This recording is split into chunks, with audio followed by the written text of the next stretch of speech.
আসসালামু আলাইকুম সবাইকে। এই সাউন্ড কি ঠিক আছে কিনা একটু জানাও তো। সাউন্ড কি শুনতে পারো?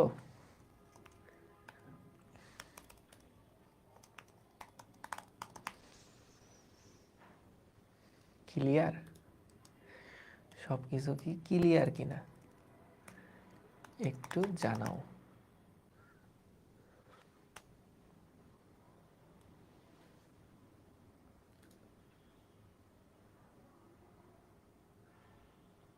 আশা করি সব কিছু ক্লিয়ার।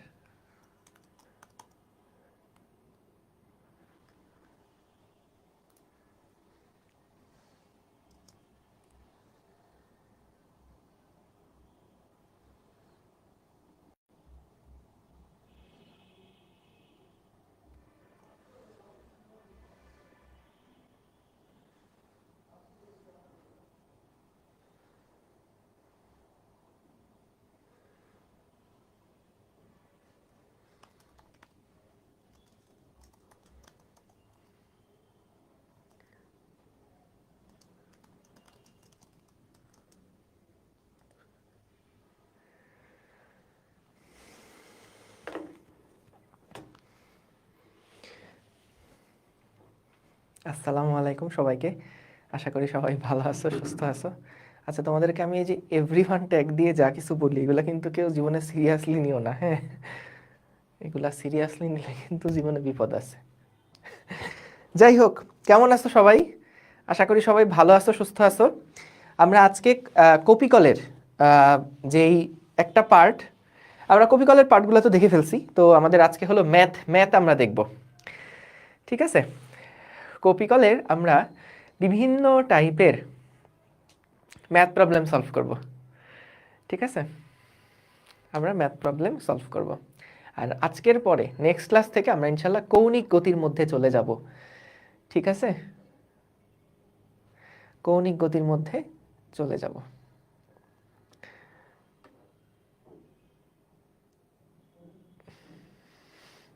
ঠিক আছে, ওকে।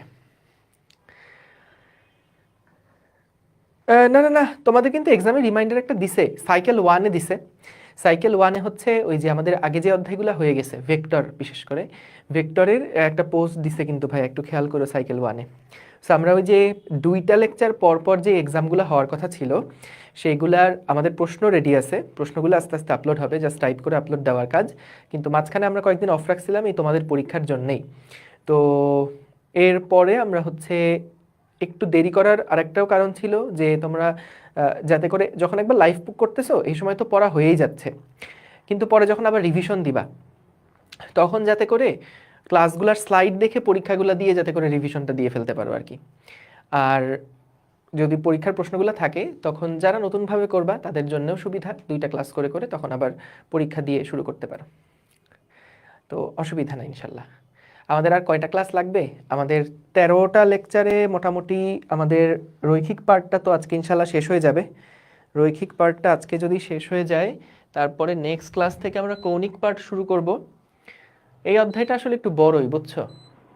এই অধ্যায়টা আসলে একটু বড়, এবং আমার কাছে সবসময় মনে হয় কি এই অধ্যায়টা যদি শেষ হয়ে যায় ফিজিক্স ফার্স্ট পেপার অর্ধেক শেষ, এরকম মনে হয়। হ্যাঁ, 33,450টা ক্লাস লাগবে। তোমরা এত কিছু মনে রাখো কি করে বলো তো? এত কিছু মনে রাখো কি করে? আচ্ছা শোনো, আজকের ক্লাসটা কিন্তু অনেক মজার, বুঝছো? তো আমাদের প্রত্যেকটা ক্লাসই আমাদের মজার। তো আমাদের আজকে আমরা যে টাইপের ম্যাথ প্রবলেমগুলো সলভ করব এগুলো খুবই ইন্টারেস্টিং এবং ভাল লাগবে।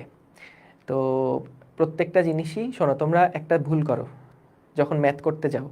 আমি এটা রিসেন্টলি আরও ভালো করে অবজার্ভ করছি, যখন অফলাইনে ক্লাস নিতে গেছি তখন দেখছি যে ধরো যখন আমরা একটা অঙ্ক করতে দেই তখন তোমরা না আশায় বসে থাকো যে ভাইয়া সলভ করবে, ভাইয়ার সলভটা দেখে দেখে আমি তারপরে সলভ করব। এবং যেটা দেখা যায় অনেক ক্ষেত্রেই তোমরা নিজেদের চিন্তা শক্তিটাকে একেবারেই ব্যবহার করো না। এইটা কিন্তু মারাত্মক ভুল। সো যে কোনো একটা প্রবলেম দেখার পরে আগে নিজের মতন করে একটু চিন্তা ভাবনার একটা সুযোগ রেখো। সেটা তুমি এটা তো লাইভ ক্লাস আসলে পসিবল হয় না, কিন্তু রেকর্ড ক্লাসটা যখন করছো সেই সময়টাতে চেষ্টা করবা ক্লাসটা যখন ম্যাথগুলা করাচ্ছি ম্যাথটা করানোর সময় যদি একটা প্রবলেম আসে, ওই প্রবলেমটা তুমি আগেই সলভ দেখবা না, পজ করে আগে নিজে একবার চেষ্টা করবা, একটু মাথা খাটাবা, তারপরে সলভ দেখবা। বুঝতে পারছো? ওকে, সো চলো আমরা তাহলে শুরু করি। ঠিক আছে, তোমাদের মাটির দলা বলছি দেখে কি তোমরা রাগ করছো আজকে? আমরা সবাই তো মাটির দলা, মাটি দিয়ে মানুষ তৈরি। ঠিক আছে চলো ভাই, আপনি কি রুমে এসি চালাইছেন কিনা? হ্যাঁ চালাইতে হয়েছে, কারণ অনেকগুলো লাইট তো এখানে গরম হয়ে যায় একদম। না না, আগের দিন স্লাইডে দিয়ে দেওয়া যায় না সালসাবিল পিঙ্কি, আগের দিন স্লাইডে দিয়ে দেওয়া যায় না। আমি তো ধরো একেবারে এই লাস্ট মোমেন্ট পর্যন্ত স্লাইড কিছুটা এডিট করি। ঠিক আছে, ওকে চলো শুরু করি। তামিম প্রশংসা করেছে, অনেক ধন্যবাদ। ঠিক আছে, হ্যাঁ আজকে অপূর্ব ভাইয়ের ক্লাস ছিল, কিন্তু তোমাদেরকে আমি কিন্তু এক সপ্তাহ আগেই জানাই দিছিলাম, এক সপ্তাহ না ওই বৃহস্পতিবার জানাই দিছিলাম যে ফ্লোটা কেমন হবে। ঠিক আছে চলো চলো চলো শুরু করি আমরা। বিসমিল্লাহির রহমানির রহিম। তো আমাদের প্রথমে একটা প্রবলেম দেখতে পাচ্ছ, তো এই ছবিটা আসলে আমার নিজের হাতে আঁকা। হ্যাঁ যাই হোক, আমি একটা একটা করে বিশ্লেষণ করব যে কোনটা কি বোঝাচ্ছে। যাই হোক, তো এখানে দেখো প্রথমে আমাদেরকে বলছে পেরেকটির উপরে উলম্ব বরাবর 40 নিউটন বল দিলে সেটি উপরে যায়, বানরটি সর্বোচ্চ কত ত্বরণে দড়ি বেয়ে উপরে উঠতে পারবে? তো এখানে ভাই আসলে কাহিনীটা কি সেটা আগে একটু ব্যাখ্যা করি, নাহলে তোমরা অনেকেই ভুল বুঝবা, ভাবতে পারো যে এখানে কোনো একটা তেলাপোকা আছে হয়তোবা। তো যাই হোক, এখানে মনে করো আমাদের একটা পুলি ঝুলানো আছে, এবং এই পুলিটার এক পাশে একটা দড়ি আর এক পাশে আরেকটা দড়ি, কোনো অসুবিধা নাই। এই যে দড়িটা, সেই দড়িটার মধ্যে একটা বানর ঝুলে আছে, আর এইখানে একটা পেরেক গাঁথা আছে, মাটিতে একটা পেরেক গাঁথা আছে। অপর প্রান্তের যে দড়িটা, সেই দড়িটার সাথে এই পেরেকটা যুক্ত, যেটা আনুভূমিকের সাথে 60 ডিগ্রি কোণ করে আছে। ঠিক আছে, ওয়াও ভাইয়া অনেক জোস আছেন, thank you thank you. So এইখানে আমাদেরকে বলছে যদি এই পেরেকটার উপরে আমরা উলম্ব বরাবর 40 নিউটনের বল দেই, তাহলে এই পেরেকটা উপরে যায়। তাহলে খেয়াল করো, আমরা যখন এর উপরে 40 নিউটনের একটা বল প্রয়োগ করলাম, যদি কোনোভাবে আমরা এর উপরে একটা 40 নিউটনের বল প্রয়োগ করতে পারি, তাহলে দেখা যাবে এই পেরেকটা উপরে যাবে। বুঝতে পারছো?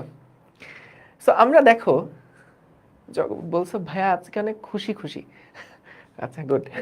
সো দেখো এইখানে যেটা হবে, দেখো বানরটা যদি এই দড়ি ধরে টানতে থাকে, তাহলে বলো তো এই টান বলটা কি এই দড়ি বরাবর কাজ করবে না? যখন এই বানরটা দড়িটাকে নিচের দিকে টানছে, তখন এই টান বলটা আলটিমেটলি কি এই দিক বরাবর যদি কাজ করে, তাহলে পেরেকের উপরে কিন্তু টান বলটা এই দিক বরাবর কাজ করবে। বলো তো এই জিনিসটা কি বুঝছো কিনা একটু জানাও, এই জিনিসটা বুঝছো কিনা একটু জানাও। ক্লিয়ার? তাহলে দেখো আমাদেরকে বলছে বানরটা সর্বোচ্চ কত ত্বরণে দড়ি বেয়ে উঠতে পারবে। এখন বলো তো বানরটা যখন দড়ি বেয়ে উপরের দিকে উঠছে, তখন বানরটা দড়িটাকে কোন দিকে বল প্রয়োগ করছে? বলো তো বানরটা দড়িটাকে কোন দিকে বল প্রয়োগ করছে, উপরে না নিচে? নিচের দিকে। ক্লিয়ার সবাই? এবং বলো তো দড়িটা তাহলে বানরটাকে কোন দিকে বল প্রয়োগ করছে? বানরটা যদি দড়িটাকে নিচের দিকে টানে, তাহলে প্রতিক্রিয়া বল হিসেবে দড়িটা কি বানরটাকে উপরের দিকে বল দিবে না? ক্লিয়ার? এবং এই বলটার কারণেই কিন্তু বানর উপরের দিকে ওঠা শুরু করবে। দড়িটা বানরটাকে যে উপরের দিকে একটা বল দিচ্ছে, সেটার প্রভাবেই কিন্তু বানরটা উপরের দিকে উঠতে থাকবে। বুঝতে পারছো? তাইলে দেখো আমরা এখানে দেখলাম যে বানরটা দড়িটাকে নিচের দিকে টান বল দিচ্ছে, তাহলে প্রতিক্রিয়া স্বরূপ দড়িটা কিন্তু বানরটার উপরে একটা টান বল দিবে। ঠিক আছে, ক্লিয়ার? এখন তাইলে বলো তো যত বেশি ত্বরণে সে উঠতে যাবে, তত বেশি টান বল কি এই দড়ির উপরে কাজ করবে না? বানরটা যদি আস্তে আস্তে উপরে উঠতো, তাহলে দড়ির উপরে যেই টান বল কাজ করত, যদি বানরটা এখন অনেক দ্রুত উঠতে চায়, তাহলে কি আগের চেয়ে আরো বেশি পরিমাণ টান বল ওই দড়ির উপরে কাজ করবে না? তাহলে আমাদেরকে বলছে যে এই বানরটা কত সর্বোচ্চ ত্বরণে উঠলে, বা সর্বোচ্চ কত ত্বরণে উঠতে পারবে, দেখো সর্বোচ্চ কত ত্বরণে এই বানরটা দড়ি বেয়ে উঠতে পারবে। তাহলে এখানে এমন একটা টান আমাকে আগে বের করতে হবে, যেই টানটা, মনে করো এখানে সে টান বল টি দিল, মনে করো বানরের উপরে যে প্রযুক্ত বল সেটা হচ্ছে টি, তাহলে এই টান বলটাই তো আলটিমেটলি আমাদের এই পেরেকের উপরেও প্রযুক্ত, ঠিক কিনা? দেখো, যখন আমি ধরে নিচ্ছি এই বানরের উপরে একটা টি বল কাজ করছে উপরের দিকে, তার মানে কি বানরটাও আসলে দড়িটাকে টি বল দিছিল, এবং ওই টি বল দেওয়ার কারণে আলটিমেটলি এই পেরেকের উপরেও কিন্তু এদিক বরাবর টি বল কাজ করছে। এখন আমাদের কথা হচ্ছে এই টি বলের উলম্ব উপাংশটা, টি বলের উলম্ব উপাংশটা যদি 40 নিউটনের বেশি হয় তাহলে কিন্তু পেরেকটা উপরে যাবে। আবার বলছি, পেরেকের উপরে কিন্তু উপর দিকে সরাসরি কেউ বল প্রয়োগ করছে না, পেরেকটার উপরে কিন্তু এই দিক বরাবর একটা টান বল কাজ করছে। এই টান বলের যে উলম্ব উপাংশ সেইটা যদি 40 নিউটনের থেকে বেশি হয়ে যায় তাহলে কিন্তু এই পেরেকটা উপরে যাবে। তাইলে দেখো, আমরা এখানে লিখতে পারি যে টি সাইন 60 ডিগ্রি, অর্থাৎ আমাদের এই টান বলের যে এদিক বরাবর উপাংশ, এদিকে cos 60 এদিকে sin 60, সেইটার মান ম্যাক্সিমাম কত হতে পারবে? 40 নিউটন। কারণ যদি টি সাইন 60 এর মান 40-এর চেয়ে বেশি হয়ে যায় তাহলে কিন্তু পেরেকটা উপরে যাবে, এবং পেরেক যদি উপরে যায় তাহলে বলো তো আমাদের এই বানরটা কি আর উপরে উঠতে পারবে? তখন দড়িটাই তো ওর দিকে আসা শুরু করবে, তখন তো আর বেয়ে উঠতে পারবে না। তাহলে আমরা এখান থেকে যদি টান বলের মানটা বের করতে চাই তাহলে কত আসে? 40 ডিভাইডেড বাই সাইন 60 ডিগ্রি। বলো তো এটার মান কত আসে? 40 divided by sine 60, 40 divided by sine 60, এটা আসে 46.18, 46.18 নিউটন। তার মানে দেখো, এইটা হলো ম্যাক্সিমাম বল, এইটা হলো ম্যাক্সিমাম। এই পরিমাণ বল যদি দেওয়া হয় তাহলে পেরেকটা উপরে যাবে না, মানে এটা বাউন্ডারি কন্ডিশন, এটা সেফ থাকবে। তাইলে এই বানরের উপরে যদি এখন এই রকম টান বল কাজ করে তাহলে ওর ত্বরণ কত সেটা আমরা জানতে চাই।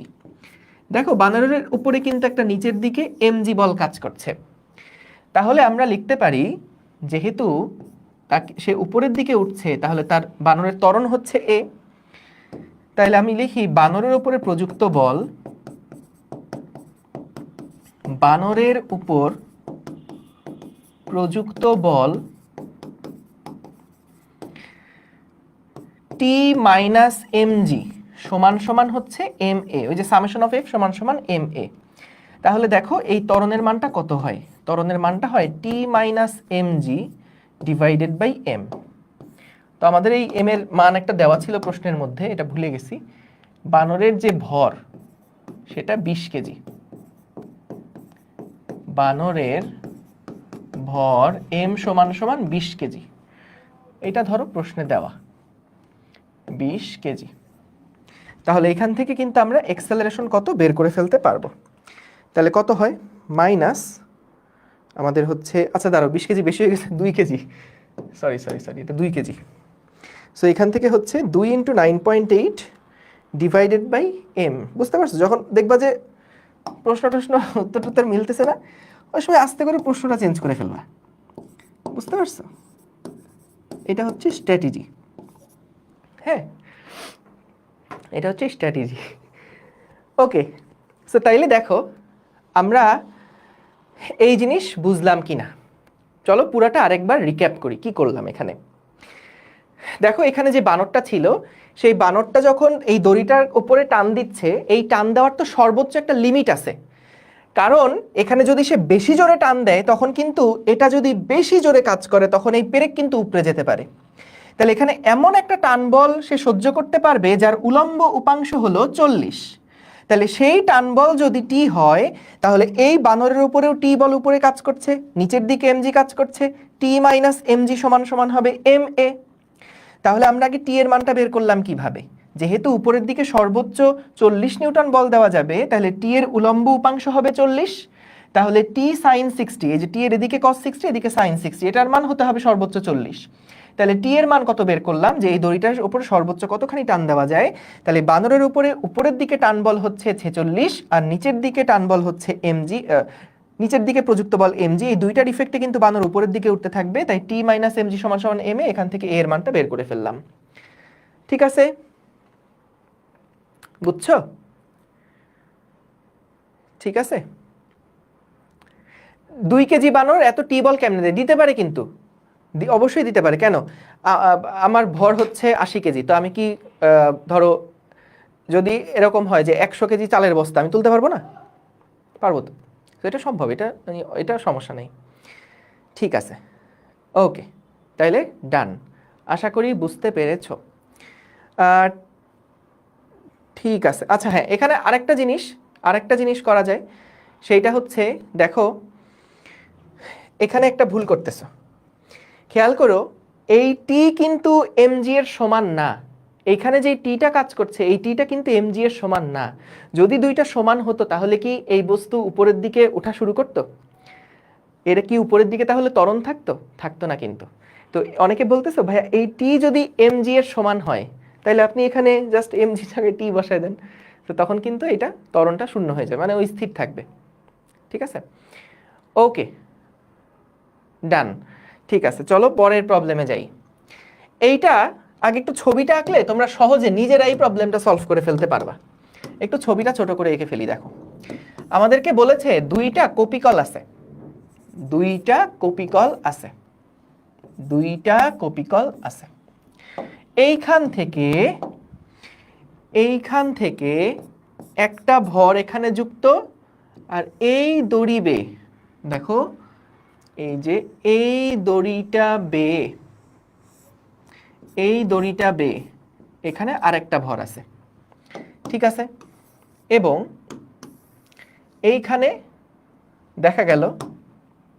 এখানে দেখা গেল যে, আচ্ছা তোমাদের কি না সেটা কিছু না, আসতেছি, তারা ছবিটাকে একটু এঁকে নিই। তো যেটা বলছিলাম, দেখো এটা হলো দুইটা ম্যাস পুলি সিস্টেম, বুঝছো? এটার মধ্যে এম ভর আছে, এটার মধ্যে 2m ভর আছে। ঠিক আছে, আর অন্যটাতে শুধু এটাতে m ভর আছে, আর অন্য সাইডে আমরা নিচের দিকে 2mg বল প্রয়োগ করছি। তাহলে বলতে হবে এই দুইটা সিস্টেমের ক্ষেত্রে কার ত্বরণ বেশি? কার ত্বরণ বেশি? কোনটার ত্বরণ বেশি? পিঙ্কি বলছো, সালসাবিল পিঙ্কি বলছো, সেম, গুড। তারপরে বাকিরা আর কেউ সমান। বাহ, চমৎকার চমৎকার। নীরব বলেছো নট সেম। কেন সেম না? কেন? এই যে একটা এম বল এম ভর আছে, এখানে একটা 2m ভর আছে, আর এখানে একটা m ভর আছে, আর এই পাশে হলো 2mg বলে টানা হচ্ছে, তাহলে সেম হওয়ার কথা না? এটা আবার এত চিন্তা করার কিছু আছে বলো? বলো বলো বলো, নীরব সমী বলো, তুমি আবার কি বুগেছো? লিখেছো বুগেছি, কি বুগেছো? দেখেন দেখেন দেখেন, এখানে ঘাপলা আছে ভাইয়া, ঘাপলা আছে। এবং এই প্রশ্নটা অবজেক্টিভে আসলে বেশিরভাগ দুইটাই দাগা আসে, যে দুইটাই সমান। কিন্তু বলো তো তোমরা কখনো মশা দেখলে মশা মারবা না, হ্যাঁ? মশারা তো কষ্ট পায়, মশা দেখলে কখনো মশা মারতে যাবা না। ওকে, সো দেখো একদম সিম্পল একটা চিন্তা করো তো, দেখি তো। এর উপরে নিচের দিকে বল কাজ করছে 2mg, ভালো কথা। এর উপরেও নিচের দিকে বল কাজ করছে mg, তো ভাই এখানেও তো তাই, এর উপরে নিচের দিকে বল কাজ করছে mg, আর 2mg তো দেওয়াই আছে। তাইলে ভাইয়া এখানে তো দুইটার উপরে নেট বল একই রকম, তাহলে ত্বরণ একই রকম হবে, এটাই তো স্বাভাবিক। কিন্তু দেখো এখানে একটা ঝামেলা আছে। বলো তো ত্বরণটা কি শুধুমাত্র নেট ফোর্সের উপরে ডিপেন্ড করে, নাকি নেট ম্যাসের উপরেও ডিপেন্ড করে? So net force divided by এখানে কি হবে, m প্লাস 2m, এটা 1 নাম্বার সিস্টেমের ত্বরণ। আর 2 নাম্বার সিস্টেমের ত্বরণ যদি হিসাব করো, নেট ফোর্স ডিভাইডেড বাই শুধু m হবে, কারণ এখানে তো কোনো ভর নাই। তাহলে আমাদের এখানে বলো তো নেট ফোর্স কত? নেট ফোর্স হচ্ছে 2mg মাইনাস mg, এটা হলো net force, divided by 3m। তাহলে কত আসে? mg ডিভাইডেড বাই 3m সমান সমান g ডিভাইডেড বাই 3। এটা হচ্ছে প্রথম ক্ষেত্রে ত্বরণ, বুঝেছো? পরেরটায় দেখো নেট ফোর্স আগের মতনই 2mg একদিকে কাজ করছে আর একদিকে mg কাজ করছে। এই দেখো একদিকে 2mg একদিকে mg ডিভাইডেড বাই m যদি হয় তাহলে mg ডিভাইডেড বাই m কাটাকাটি করলে শুধুমাত্র g। তাহলে এটা হচ্ছে 2 নাম্বার সিস্টেমের ত্বরণ। 1 নাম্বার সিস্টেমের ত্বরণ g/3, 2 নাম্বার সিস্টেমের ত্বরণ শুধু g। তাহলে বুঝতে পেরেছেন, চোখ মুখ বন্ধ করে কিন্তু বলা যাবে না যে সমান সমান। ঠিক আছে, বলেন বলেন ক্লিয়ার কিনা? আর একবার বলবো, দেখো দুইটা উপরে নেট ফোর্স একই রকম, কিন্তু টোটাল যে ম্যাস সেটার কি দুইটার একই রকম? এর এর টোটাল ম্যাস কত? এই পুরো সিস্টেমের টোটাল ম্যাস কত? 2m + m = 3m। আর এই 2m আর m এই দুইটার টোটাল ম্যাস কত? এটার কি কোনো ম্যাস না, এটাকে টান দিচ্ছি, এই দিক বরাবর আমি টান দিচ্ছি। তাহলে 2mg একদিকে আর একদিকে শুধু mg, কিন্তু ভর একটাই, ভর কিন্তু এই m। তাহলে এখানে জাস্ট m দিয়ে ভাগ হলো, তাহলে ত্বরণ g। আর এখানে হচ্ছে a1 = g/3। একজন বলছো বস হচ্ছে অপূর্ব দাদা ভার্সন 2। অপূর্ব দাদা আরো নিষ্ঠুর, তোমাদের দাদা তোমাদের লেখা নিয়ে তারপরে কাটায়। আমার মধ্যে একটু মায়া দয়া আছে, আমি আগের থেকে বলে দেই যে লিখো না। বুঝতে পারছো? তোমরা সবাই আমার জন্য দোয়া করো। ওকে ওকে, দেখো দেখো, সো আমাদের আশা করি এটা বুঝতে পারছো। এই বুঝছো না সবাই? এটা এটা বুঝছো আশা করি। সো একদিকে mg কাজ করছে আর একদিকে 2mg কাজ করছে। নেট ফোর্স হচ্ছে 2mg - mg divided by 3m। আর এইদিকে হলো একদিকে mg কাজ করছে আর একদিকে 2mg কাজ করছে। নেট ফোর্স হচ্ছে শুধু mg ডিভাইডেড বাই এখানে ভর একটাই m। বুঝতে পারছো? এই আর কি, ডান, ক্লিয়ার। পুলির কোনো ঘর্ষণ নাই, পুলির ঘর্ষণ টর্ষণ চিন্তা করবো না, এগুলো বাদ। পুলির ঘর্ষণ আমাদের লাগবে না। তুমি যদি খুব আগ্রহী থাকো, যেহেতু বেসিকটা জানা হয়ে গেছে, এখন তুমি নেট ঘেটে আরো অনেক প্রবলেম বাইর করতে পারো, কিন্তু অনেক অনেক প্রবলেম আছে পুলি রিলেটেড, আসলে প্রবলেমের কোনো শেষ নাই। ঠিক আছে, ওকে, তো চলো আমরা শুরু করি। এই প্রবলেমটা খুবই ইন্টারেস্টিং একটা প্রবলেম, এবং এইটা যদি ভালো মতন বুঝতে পারো, মানে তুমি ফিলের সাগরে হাবুডুবু খাওয়া দেখবা। অত্যন্ত মজার একটা ম্যাথ। সো এটা আমি 2টা নিয়মে করব। একটা নিয়ম হচ্ছে একটু বড়, আর একটা নিয়ম হচ্ছে একটু ছোট। সো দেখো, ভাল লাগবে। ঠিক আছে, আসো শুরু করি। সো এখানে বলছে একটা পুলিতে সংযুক্ত ভর হলো 2 কেজি এবং 6 কেজি। পুলি চড়া শুরু করার 3 সেকেন্ড পরে সুতা কেটে দিল। আচ্ছা, কি হলো ভাইয়া? কি করলেন? করলেনটা কি? আমরা একটা চলো লম্বা পুলি আঁকি। ঠিক আছে, আমরা চলো একটা লম্বা পুলি আঁকি।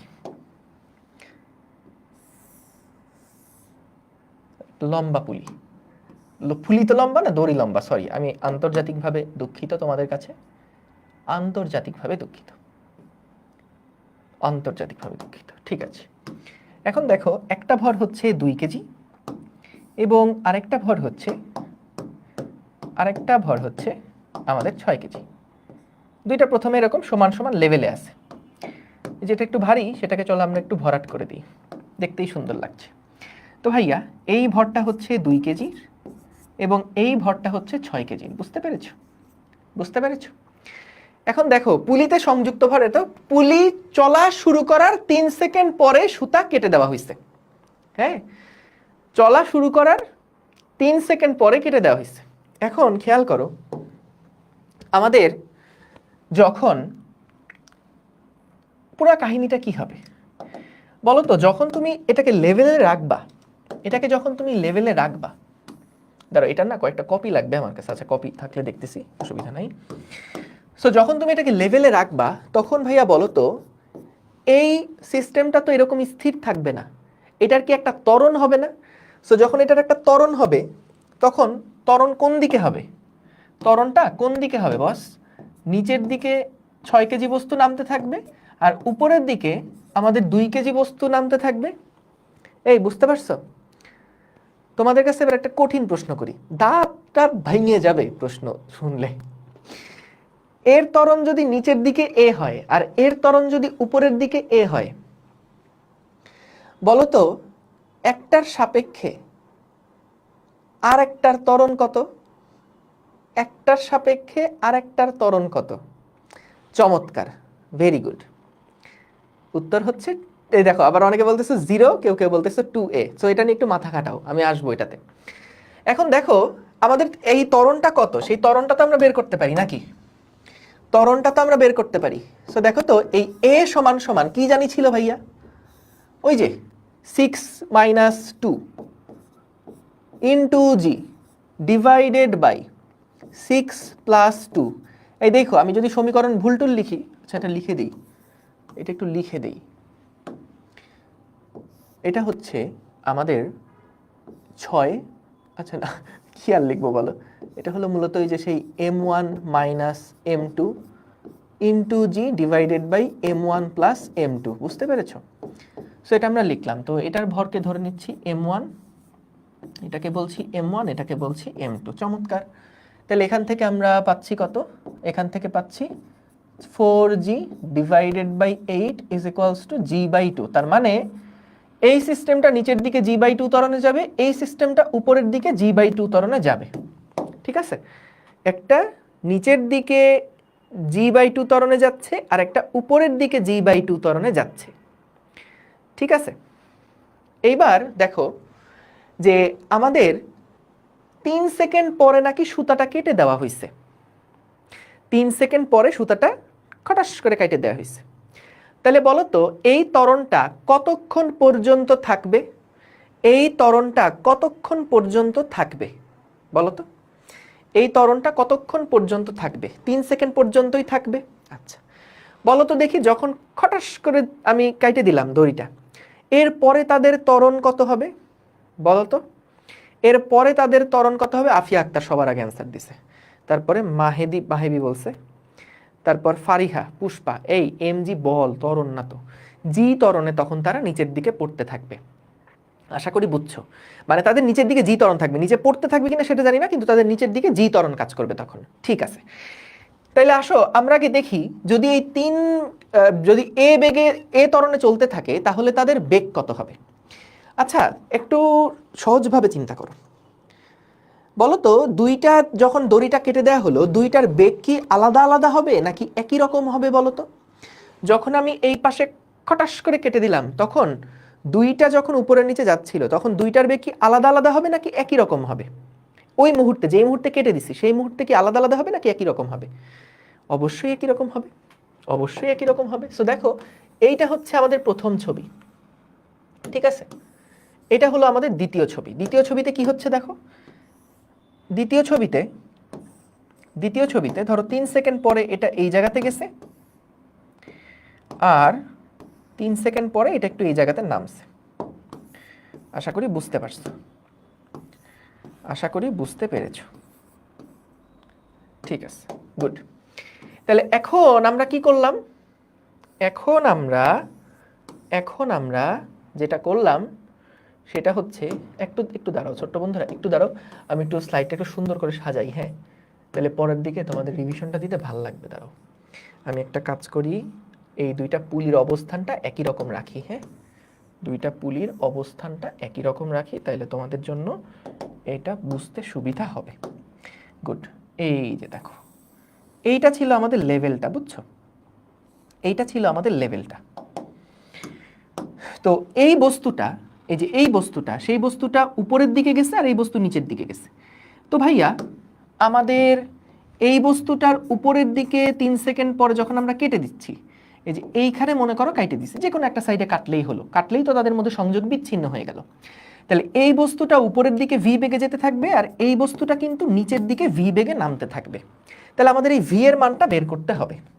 তাহলে দেখো, যেহেতু তাদের আদিবেগ 0 ছিল, এই অবস্থাতে তো আদিবেগ 0 ছিল, তাহলে উপরের দিকে যদি কোনো একটা বস্তু এ ত্বরণে যেতে থাকে, তাহলে তার শেষ বেগ কত? 3 সেকেন্ড পরে ভি সমান ইউ প্লাস এটি। আমি এটা কোন ভরের বস্তুর জন্য লিখছি? আমি এটা m2 ভরের বস্তুর জন্য লিখছি। খেয়াল করো, চিবিয়ে একদম। m2 ভরের বস্তুর আদিবেগ 0 ছিল, তাহলে শেষ বেগ ভি সমান ইউ প্লাস এটি। ভাইয়া কেন প্লাস দিলেন? কারণ ত্বরণ উপরের দিকে যেহেতু, তাহলে এখানে আদিবেগ তো 0ই, মানে জি ত্বরণে তো আর এ এখন যাচ্ছে না, জাস্ট উপরের দিকে এ ত্বরণ। তাহলে ভি সমান হচ্ছে এটি। তাহলে এ এর মান কত ছিল? g/2 আর t এর মান হচ্ছে 3, তার মানে বেগের মান হচ্ছে 3/2 ইন্টু 9.8 মিটার পার সেকেন্ড। ঠিক আছে, এটা হলো m2 যেই বস্তুটা আছে সেই বস্তুটার উপরের দিকে বেগ। Very good. এইবার আসো আমরা দেখি m1 ভরের যে বস্তুটা আছে সেইটার নিচের দিকের বেগ কি সেম হবে না বলো তো? কারণ এই বস্তুটা তো m1 ভরের বস্তুটা তো শুরুতে জিরোতেই ছিল। 3 সেকেন্ড ধরে যদি a ত্বরণে নামতে থাকে তাহলে তার বেগ কত হবে?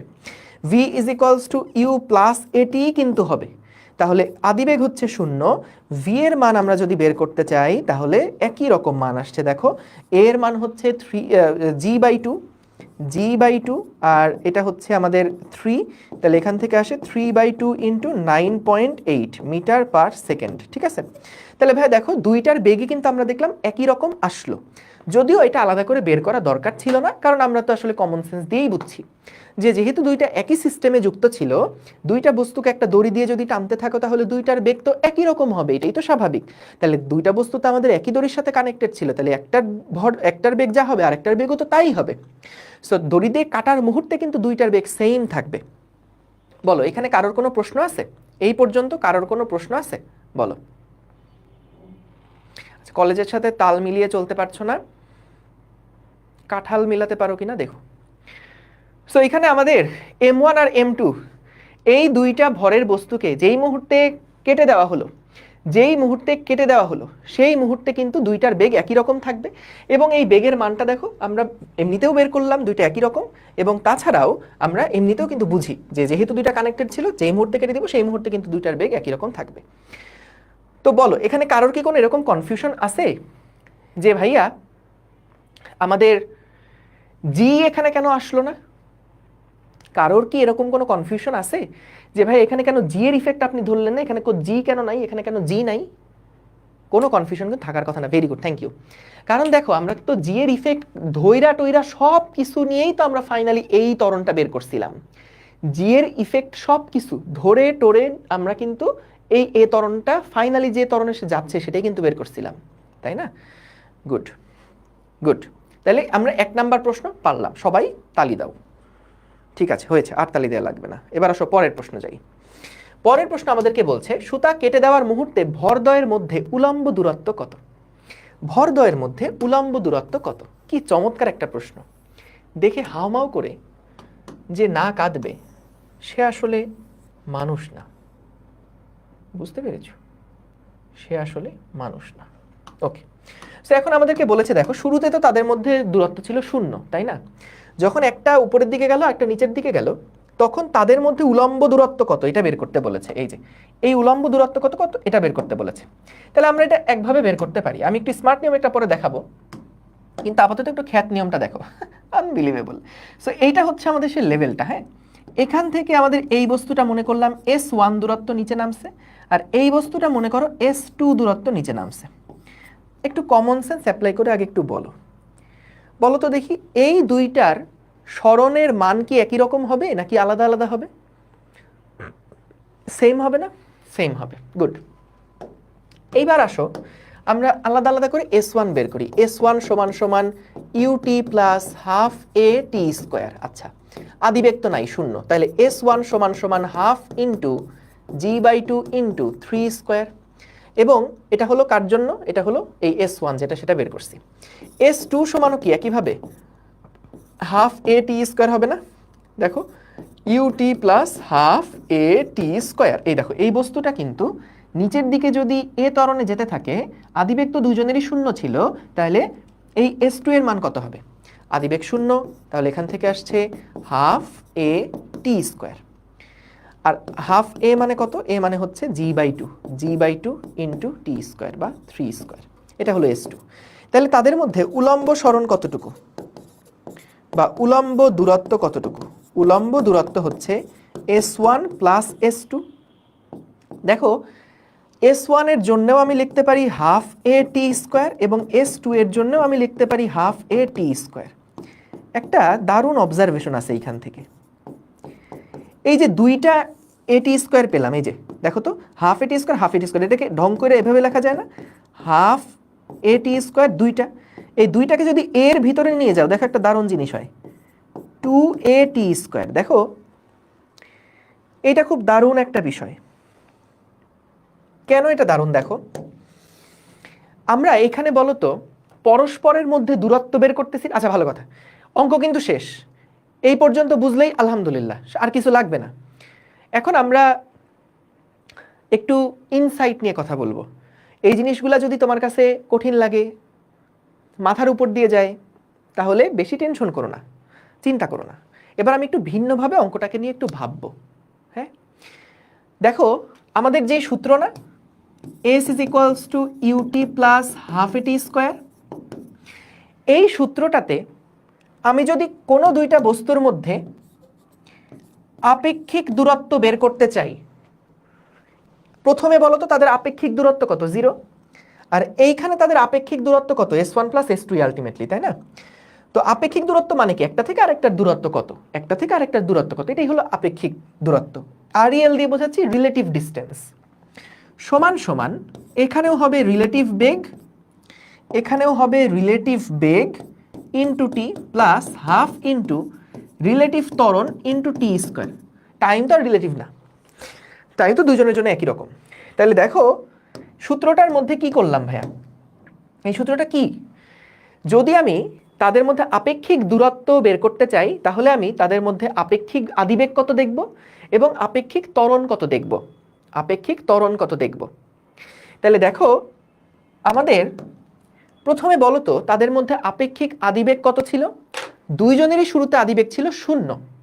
তাহলে একটার সাপেক্ষে আরেকটার আদিবেগ কত? আসলে 0 না? আপেক্ষিক আদিবেগ কত? 0 না? তাহলে দেখো এইটা কিন্তু হয়ে যাচ্ছে 0 এবং টি সময় পরে একটা থেকে আরেকটার যে রিলেটিভ দূরত্ব সেটা সমান সমান হবে তাদের আপেক্ষিক ত্বরণ ইন্টু টি স্কোয়ার।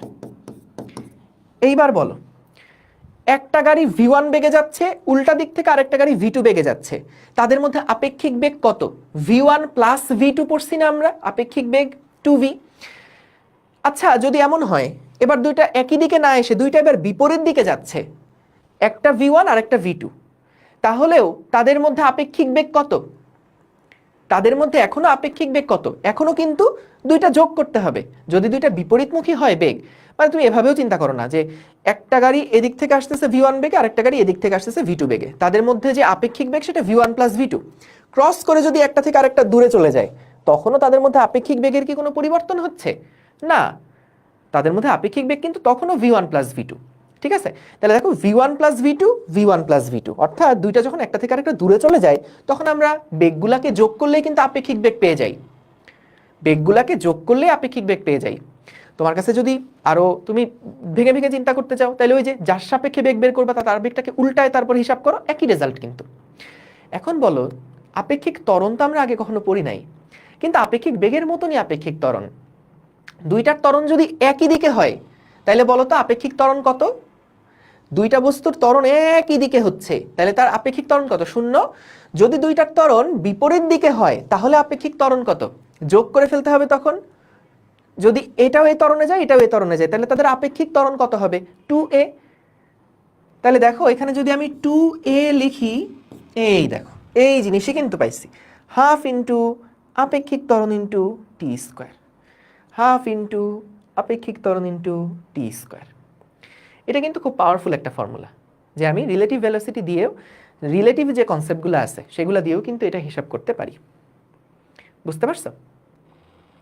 এটা আমরা জাস্ট দূরত্ব হিসাব করতেছি। সো যার একজনের সাপেক্ষে আরেকজনের ত্বরণ দেখো, খেয়াল করো, যেমন এই লোক মানে এই বস্তুটা কি দেখবে? এই বস্তু দেখবে যে উপরের বস্তুটা ওর থেকে 2a ত্বরণে যাচ্ছে, তাই না, সাপেক্ষ যখন হিসাব করছি। আর এই বস্তুটা দেখবে যে সবুজ বস্তুটা নিচের দিকে 2a ত্বরণে যাচ্ছে। যে যেই দিকে 2a দেখবে সেই দিক বরাবর সরণ সে ফিল করবে। অর্থাৎ সবুজ বস্তু যখন দেখবে যে এই বস্তুটা ওর সাপেক্ষে 2a ত্বরণে যাচ্ছে, তার মানে ওর সরণটা হবে হাফ 2a টি স্কোয়ার। কার সাপেক্ষে? ওর সাপেক্ষে। আবার যখন এই বস্তুটা ওর দিকে তাকাচ্ছে, ও দেখতেছে না, ও তো নিচের দিকে একটা 2a ত্বরণ পাইছে, কারণ ও তো আসলে নিজেকে স্থির মনে করবে। তাহলে 2a ত্বরণে যদি টি দূরত্ব যায় তাহলে সে নিচে কতটুকু দূরত্ব যাবে? হাফ 2a টি স্কোয়ার। বুঝতে পারছো? তো আলটিমেটলি এটা হলো সেই আপেক্ষিক সরণের মানটা বা আপেক্ষিক দূরত্বের মানটা। বুঝতে পারছো? বলো। ডিপ কনসেপ্ট ভাল লাগলো, গুড, ভেরি গুড। সো একটু পরে আবার এরকম একটা মজার কনসেপ্ট পাবা, দেখো ভাল লাগবে, দেখবা। ওকে, ডান। তাহলে আমরা 1 নাম্বারটা দেখলাম, 2 নাম্বার প্রবলেমটাও কিন্তু দেখে ফেলছি। আচ্ছা, আগেরটাই 2 নাম্বার প্রবলেমে ছিল। সো এইটা হচ্ছে আমাদের মূলত 2 নাম্বার প্রবলেম, 2 নাম্বার প্রবলেম, ঠিক আছে। এবার আসো 3 নাম্বার প্রবলেমে কি বলছে দেখি। 3 নাম্বার প্রবলেমে কি বলছে দেখি। সুতা কাটার পর হালকা ভরটি আর কতটুকু উপরে উঠবে? এটা একটা আনবিলিভেবল সহজ প্রশ্ন, আনবিলিভেবল। সো দেখো, আমরা কিন্তু বেগ বের করছি। সুতা যখন কাটা হয়ে গেছে তখন আমাদের এই বস্তুটা একটু হিজিবিজি কমাই না,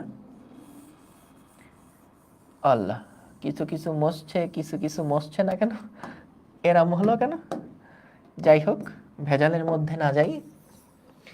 সো দেখো এখানে কি হচ্ছে দেখো। সো আমাদের যদি সুতা কাটার পর হালকা বস্তু আর কত উপরে উঠবে, তাহলে সুতা কাটা হয়ে গেছে। এখন বলো তো, আমাদের সুতা কাটার পরে এই বস্তুর বেগ যেহেতু উপরের দিকে ছিল, কাটার পর কি সাথে সাথে এটা নিচে পড়ে যাবে? বলো তো, কাটার পর কি সাথে সাথে এটা নিচে পড়া শুরু করবে? বলো তো, না। কারণ ভাই, ওর তো উপরের দিকে একটা বেগ আছে। তাহলে উপরের দিকে যেহেতু বেগ আছে, এই বেগটা যতক্ষণ না পর্যন্ত, যে হাইট পর্যন্ত শূন্য না হবে ততক্ষণ পর্যন্ত তো উপরের দিকে উঠতে থাকবে। তাহলে এখানে ও কিন্তু উপরের দিকে উঠবে এই বেগ নিয়ে, তারপর আবার নিচে নামবে। বলো তো, উপরের দিকে সে যে যাবে তার ত্বরণটা কি হবে? এই যে বস্তুটা উপরের দিকে যে যেতে থাকবে তার ত্বরণটা কি হবে বলো তো? নিচের দিকে জি হবে, ভেরি গুড। নিচের দিকে জি হবে, ভেরি গুড। এইবার তাহলে দেখো, সুতা কাটার পর হালকা ভরটি আর কত উপরে উঠবে, এটাই আমাকে বের করতে বলছে। এই এইচ এর মানটা কত? তাহলে আমরা কি জানি, যে কোনো একটা বস্তুকে ভি বেগে উপরের দিকে ছুঁড়ে মারলে তার সর্বোচ্চ উচ্চতা কত হয়? v²/2g না? বলো তো, যে কোনো একটা বস্তুকে তুমি যদি ভি বেগে উপরের দিকে ছুঁড়ে মারো, তাহলে ওই যেখান থেকে ছুঁড়ে মারছো সেখান থেকে বস্তুটা কত সর্বোচ্চ উচ্চতায় উঠবে? v²/2g। অথবা তুমি যে v² = u² + 2gh, এটা দিয়েও করতে পারো, কোনো অসুবিধা নেই, গতিবিদ্যা অলরেডি পড়ছো, এগুলো জানো। সো এখান থেকে আমরা কিন্তু সর্বোচ্চ কত উচ্চতা আর কতটুকু উপরে উঠবে সেটা বের করে ফেলতে পারবো। আমরা ভি এর মানটা বের করছিলাম না, কত আসছিল? ভি এর মান আসছিল 3/2 × 9.8। তো এখান থেকে হচ্ছে 3/2 × 9.8 স্কয়ার ডিভাইডেড বাই 2 × 9.8।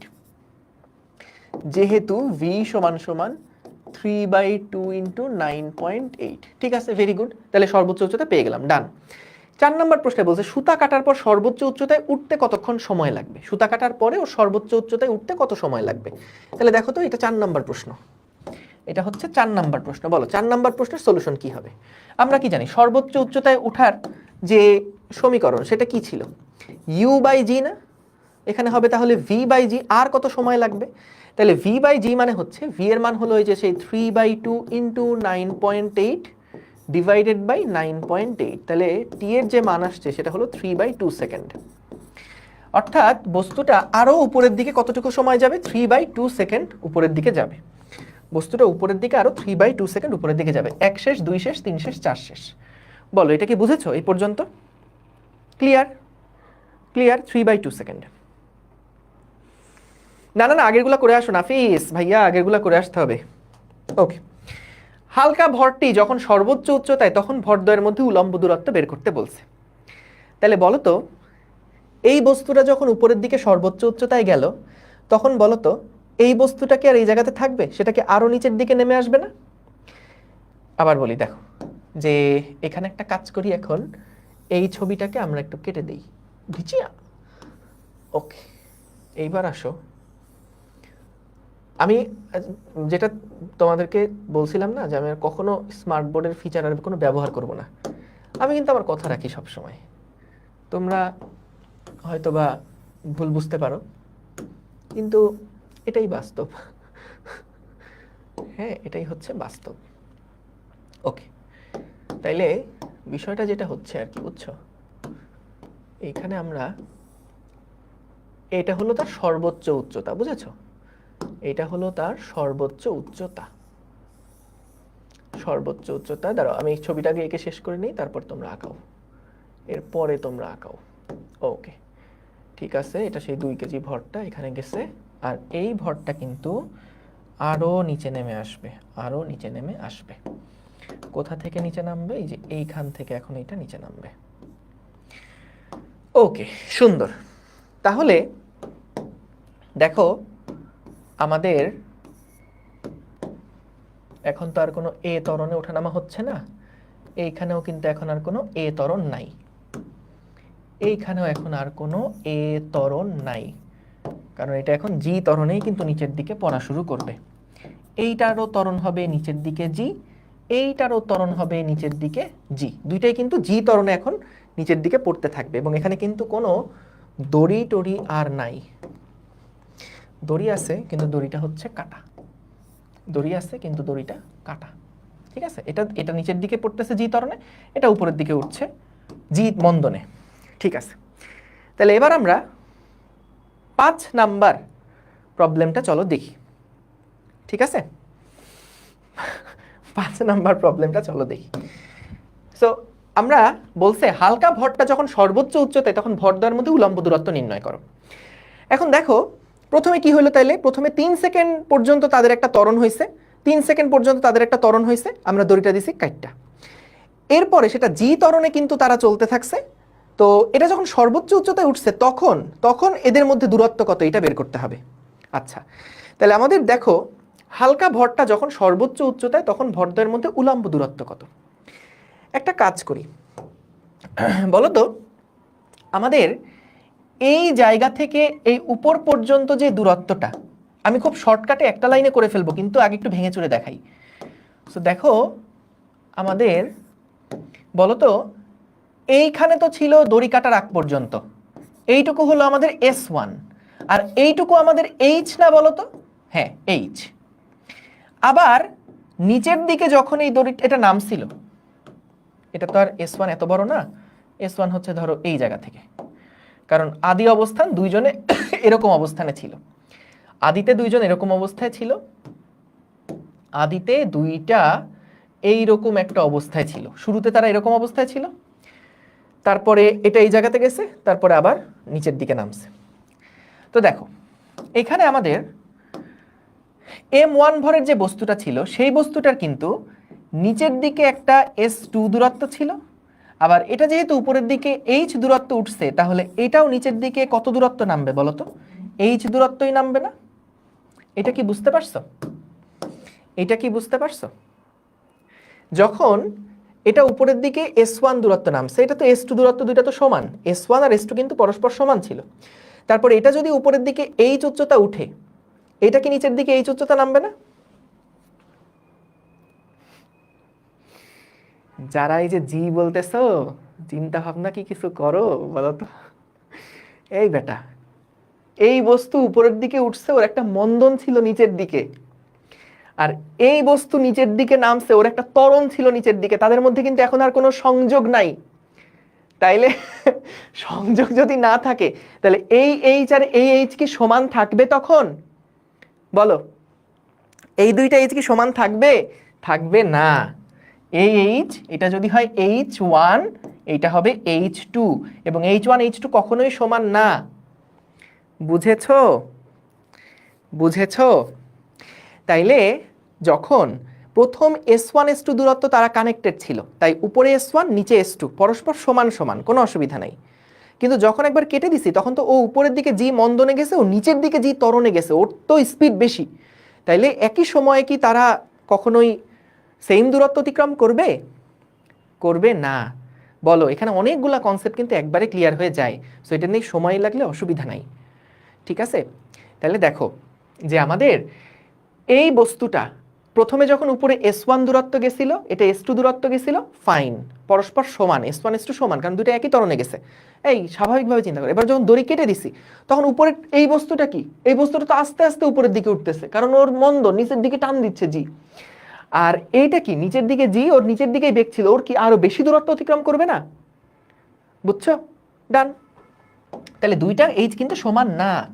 তাহলে আমরা এইচ বের করছি, টোটাল তাদের মধ্যে দূরত্ব কত বলো তো? টোটাল তাদের মধ্যে যে দূরত্ব, মোট উলম্ব কত, উলম্ব দূরত্ব কত? মোট উলম্ব দূরত্ব সমান সমান কি হবে বলো? সমান সমান হবে S1 plus H1 plus S2 plus H2। বলো তো এটা ঠিক আছে না? এই যে এখান থেকে S1 H1 যতটুকু দূরত্ব আর এটা S2 H2, এই চারটা দূরত্বের সমষ্টিই কিন্তু এই দুইটা বস্তুর মধ্যে দূরত্ব, ঠিক আছে না? এই চারটা যেই দূরত্ব সেই দূরত্বটাই কিন্তু দুইটা বস্তুর মধ্যে দূরত্ব, ঠিক আছে? আমরা দেখো S1 S2 জানি, H1 জানি, এই যে একটু আগে H1 বের করছি। H2 কিভাবে বের করব? H2 সমান কি ছিল বলো তো? H2 সমান সমান কি হবে? H2 হচ্ছে এই অবস্থাতে তার নিচের দিকে জানি বেগ কত ছিল? বেগ ছিল 3/2g। তাহলে এইখানে তার সে কতটুকু সরণ অতিক্রম করবে? H2 সমান আমরা লিখতে পারি 3/2g, এটা হলো তার এই মুহূর্তের আদি বেগ, ইনটু টি। বলো তো এই টিটা কত হবে? টিটা কিন্তু এই বস্তুটা উপরের দিকে উঠতে যেই সময়টা নিছে সেই সময়ে এই বস্তুটা কতটুকু নিচে নামছে এটাই তো আমাদের বের করতে হবে। তাহলে এই সময়টা ছিল হচ্ছে আমাদের 3/2 সেকেন্ড। তাহলে এটা হলো 3/2 সেকেন্ড, এটা লিখলাম ইউটি। এ দেখো এটা হচ্ছে ইউটি প্লাস প্লাস হাফ জি টি স্কোয়ার, হাফ জি টি স্কোয়ার, এই যে হাফ জি টি স্কোয়ার, ঠিক আছে? ইউটি প্লাস হাফ জি টি স্কোয়ার। সো যখন এখান থেকে কেটে দেওয়া হয়েছে তখন তার আদিবেগ একটা ছিল 3/2g, টি হচ্ছে 3/2 আর হাফ জি টি স্কোয়ার, ঠিক আছে? পারফেক্ট। তাইলে আমরা এই চারটাকে যদি যোগ করি তাহলে কিন্তু সব কিছু শেষ। S1 এর মান কত ছিল জানো? এটা ছিল ওই যে হাফ g/2 টি স্কোয়ার, এটা ছিল হচ্ছে হাফ g/2 3 স্কোয়ার প্লাস এইটা ছিল হচ্ছে, আচ্ছা এগুলো তো জানোই, সবগুলা ভ্যালু তো আর লিখে লাভ নাই। এই সবগুলাকে যদি যোগ করি তাহলে কিন্তু আমরা টোটাল রিলেটিভ যে দূরত্ব সেটা পাবো। এখন দেখো এই প্রবলেমটা আরেকভাবে সহজে চিন্তা করা যায়, আরেকভাবে সহজে চিন্তা করা যায়। 88.2, ঠিক আছে, ঠিক আছে, যেটা আসে তাই, যেটা আসে তাই, কোনো প্যারা নাই। সো তাইলে দেখো ভাইয়া কি হলো এখানে, আমাদেরকে বলছে যে প্রথমে দুইটা ব্লক একই লেভেলে ছিল, তাহলে তাদের মধ্যে একটা ত্বরণ ছিল, 3 সেকেন্ড পরে দড়ি কেটে দেওয়া হয়েছে। তাহলে 3 সেকেন্ড মধ্যে তাদের মধ্যে যে দূরত্ব সেগুলো আমরা আগেটাকে বের করে ফেলছি, ডান। এখন বলছে যে যখন উপরের বস্তুটা যেটা উপরে যাচ্ছিল সেটা যখন সর্বোচ্চ উচ্চতায় গিয়ে পৌঁছালো ততক্ষণ কি নিচের বস্তুটা এই জায়গায় দাঁড়ায় আছে? নিচের বস্তুটা তো আরও নিচে নামছে। তাহলে আমাকে টোটাল দূরত্ব হিসাব করতে গেলে কি করতে হবে? আমরা এখান থেকে তারা যাত্রা শুরু করছিল, ও উপরের দিকে S1 উঠলো, ও নিচের দিকে S2 নামলো, তাহলে এইটুকু অলরেডি তাদের মধ্যে দূরত্ব ছিলই। তারপরে উপরের বস্তুটা উপরের দিকে H1 দূরত্ব গেল, যেটা আমরা এখান থেকে বের করছি যে সর্বোচ্চ কত উচ্চতায় উঠছে, এবং নিচের বস্তুটা নিচে কতটুকু দূরত্ব নামলো সেটা আমরা বের করছি যে এই লেভেল থেকে যখন দড়ি কেটে দেওয়ার পরে এই লেভেল থেকে সেটা কতটুকু নিচে নামলো। সো এটা হলো u t plus half g t square, u t plus half g t square. এরপর সবগুলো দূরত্বকে আমরা যোগ করে দিয়ে তাদের মধ্যে টোটাল দূরত্ব কত বের করে ফেললাম। বলো এইটা কি এত কঠিন কোনো কিছু? বলো তো এইটা কি এত কঠিন কোনো কিছু? হ্যাঁ, S1 আর S2 তো সেম, ওই যে বলছিলাম না, তখন তো একই ত্বরণে তারা যাচ্ছিল। Simple, very good, easy math, এই পর্যন্ত একদম ইজি। হ্যাঁ, অঙ্ক কিন্তু শেষ। এবার আসো যদি একটু ডিফারেন্টভাবে আমরা চিন্তা করতে চাই, বলো তো দেখি, যখন তারা একজন আছে এই পজিশনে, দাঁড়া একটু ভিন্ন একটা কালার দিই, একজন আছে এই পজিশনে, ও C C C C C, একজন আছে এই পজিশনটাতে, আর আরেকজন আছে কোথায়? আরেকজন আছে এই পজিশনটাতে। হ্যাঁ, দুইজন দুইটা পজিশনে শুরুতে ছিল, দুইজন দুইটা পজিশনে শুরুতে ছিল, এই যে দুইজন দুইটা পজিশনে ছিল, দুইটা পজিশনে ছিল, এটা হলো দড়ি কাটার পরপর অবস্থা। এখন বলো তো যখন দড়ি কেটে দিছি তখন তাদের মধ্যে আপেক্ষিক দূরত্ব আর কতটুকু বাড়লো এটা যদি আমি বের করতে চাই তাহলে কি হবে? U relative u t plus half a relative t square. তাদের মধ্যে যেই এক্সট্রা দূরত্বটা এখন তৈরি হবে যখন তারা এই জায়গা থেকে রওনা দেওয়া শুরু করছে, এই বস্তু উপরের দিকে রওনা দেওয়া শুরু করছে, এই বস্তু নিচের দিকে রওনা দেওয়া শুরু করছে, তাহলে যখন এটা উপরে যাচ্ছে এটা নিচে যাচ্ছে তখন তাদের মধ্যে আপেক্ষিক দূরত্ব কতটুকু হবে? কতটুকু আপেক্ষিক দূরত্ব বৃদ্ধি পাবে? কারণ অলরেডি তো একটা দূরত্ব ছিলই, এখন আপেক্ষিক দূরত্ব কতটুকু বৃদ্ধি পাবে এটা আমরা বের করতে চাচ্ছি। আপেক্ষিক দূরত্ব কতটুকু বৃদ্ধি পাবে এটা আমরা বের করতে চাচ্ছি। তাহলে বলো তো তাদের মধ্যে এখন আপেক্ষিক বেগ কত, আপেক্ষিক আদিবেগ কত বলো তো? আপেক্ষিক আদিবেগ কত বলো তো? 2v না? Very good. কারণ দেখো এর বেগ ছিল নিচের দিকে 3/2g, এর বেগ ছিল উপরের দিকে 3/2g। তাহলে তাদের মধ্যে যে আপেক্ষিক আদিবেগ সেইটা হচ্ছে 2 ইন্টু 3/2g। এই দেখো এটা কি লিখলাম, 2u ইন্টু, বলো তো কতক্ষণ টাইম পর্যন্ত আমরা তাদের মধ্যে আপেক্ষিক দূরত্বের বৃদ্ধিটা বের করতে চাই? 3/2 সেকেন্ড কিন্তু, কারণ এইটুকু সময়ে আমাদের বস্তুটা সর্বোচ্চ উচ্চতায় উঠছিল। প্লাস এইবার বলো তো দেখি তাদের মধ্যে আপেক্ষিক ত্বরণ কত? চিন্তা করে বলো তো। আলফাফা উত্তর দিছে সবার আগে, তারপরে দেখি আর কি কি উত্তর দাও। তারা কিন্তু একটা জি ত্বরণের নিচে পড়ছে আর একটা জি মন্দনে উপরের দিকে উঠছে। তাহলে তাদের আপেক্ষিক ত্বরণ কত? পরস্পরের আপেক্ষিক ত্বরণ কত? 0। গুড। তাদের আপেক্ষিক ত্বরণ হচ্ছে জি মাইনাস জি টি স্কোয়ার। কেন? কারণ ভাইয়া এই বস্তুর ত্বরণ নিচের দিকে জি, এই বস্তুর যে ত্বরণ সেটাও কিন্তু নিচের দিকে জি। তাহলে দুইটারই যদি ত্বরণ একই দিকে হয়, আপেক্ষিক ত্বরণ কত? দুইটারই যদি ত্বরণ একই দিকে হয় তাহলে আপেক্ষিক ত্বরণ কত? একটার সাপেক্ষে আরেকটার ত্বরণ কত?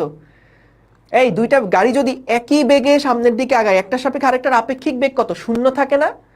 তাহলে দুইটা যখন একই ত্বরণে নিচের দিকে যাচ্ছে, জি ত্বরণে নিচের দিকে যাচ্ছে, তখন একটার সাপেক্ষে আরেকটার ত্বরণ কত? 0। ব্যাস, তাহলে এখানে 0, এটা তাহলে 0 হয়ে গেল। তাহলে দেখো তাদের মধ্যে অ্যাডিশনাল যেই রিলেটিভ দূরত্বটা বাড়ছে সেটা হচ্ছে জাস্ট কতটুকু? 3g ইন্টু, এই যে 3 ইন্টু 9.8, এখানে 2 কাটাকাটি করে দিলাম, আর এখানে থাকছে হলো 3/2। তাহলে কত আসে? 3 ইন্টু 9.8 ইন্টু 3/2, এটা আসে 44.1। কি উত্তর মেলে নাই? দেখো তো উত্তর মিলছে কিনা। দেখো 44.1 এটা কোত্থেকে দূরত্ব? এই দূরত্বটা মূলত বোঝাচ্ছে এই জায়গা থেকে এই জায়গায় এইটুকু দূরত্ব। দেখো টোটাল সিনারিওতে কিন্তু তাদের ত্বরণ ছিল দুইটা, একটা হলো এ ত্বরণ আর একটা হচ্ছে জি ত্বরণ। সো এখানে আমরা যে এস রিলেটিভ দূরত্বটা পেলাম সেটা কিন্তু এইটুকু দূরত্ব প্লাস এইটুকু দূরত্ব দুইটা যোগ করে যা হয় তাই। এই দূরত্ব প্লাস এই দূরত্ব দুইটা যোগ করে যতটুকু দূরত্ব হয় সেটা হচ্ছে 44.1। তাহলে মোট দূরত্ব বের করার জন্য আমরা কি S1 আর S2 যেটা আছে সেটাকে আবার এর সাথে যোগ করতে হবে না? আমাদের যোগ করতে হবে না? সো তাহলে 44.1 এটা আমরা বের করলাম। এবং আগে তাদের এই S1 S2 কত ছিল যোগ করে? আগে যখন এই S1 S2 দেখছো তখন এটা কত ছিল?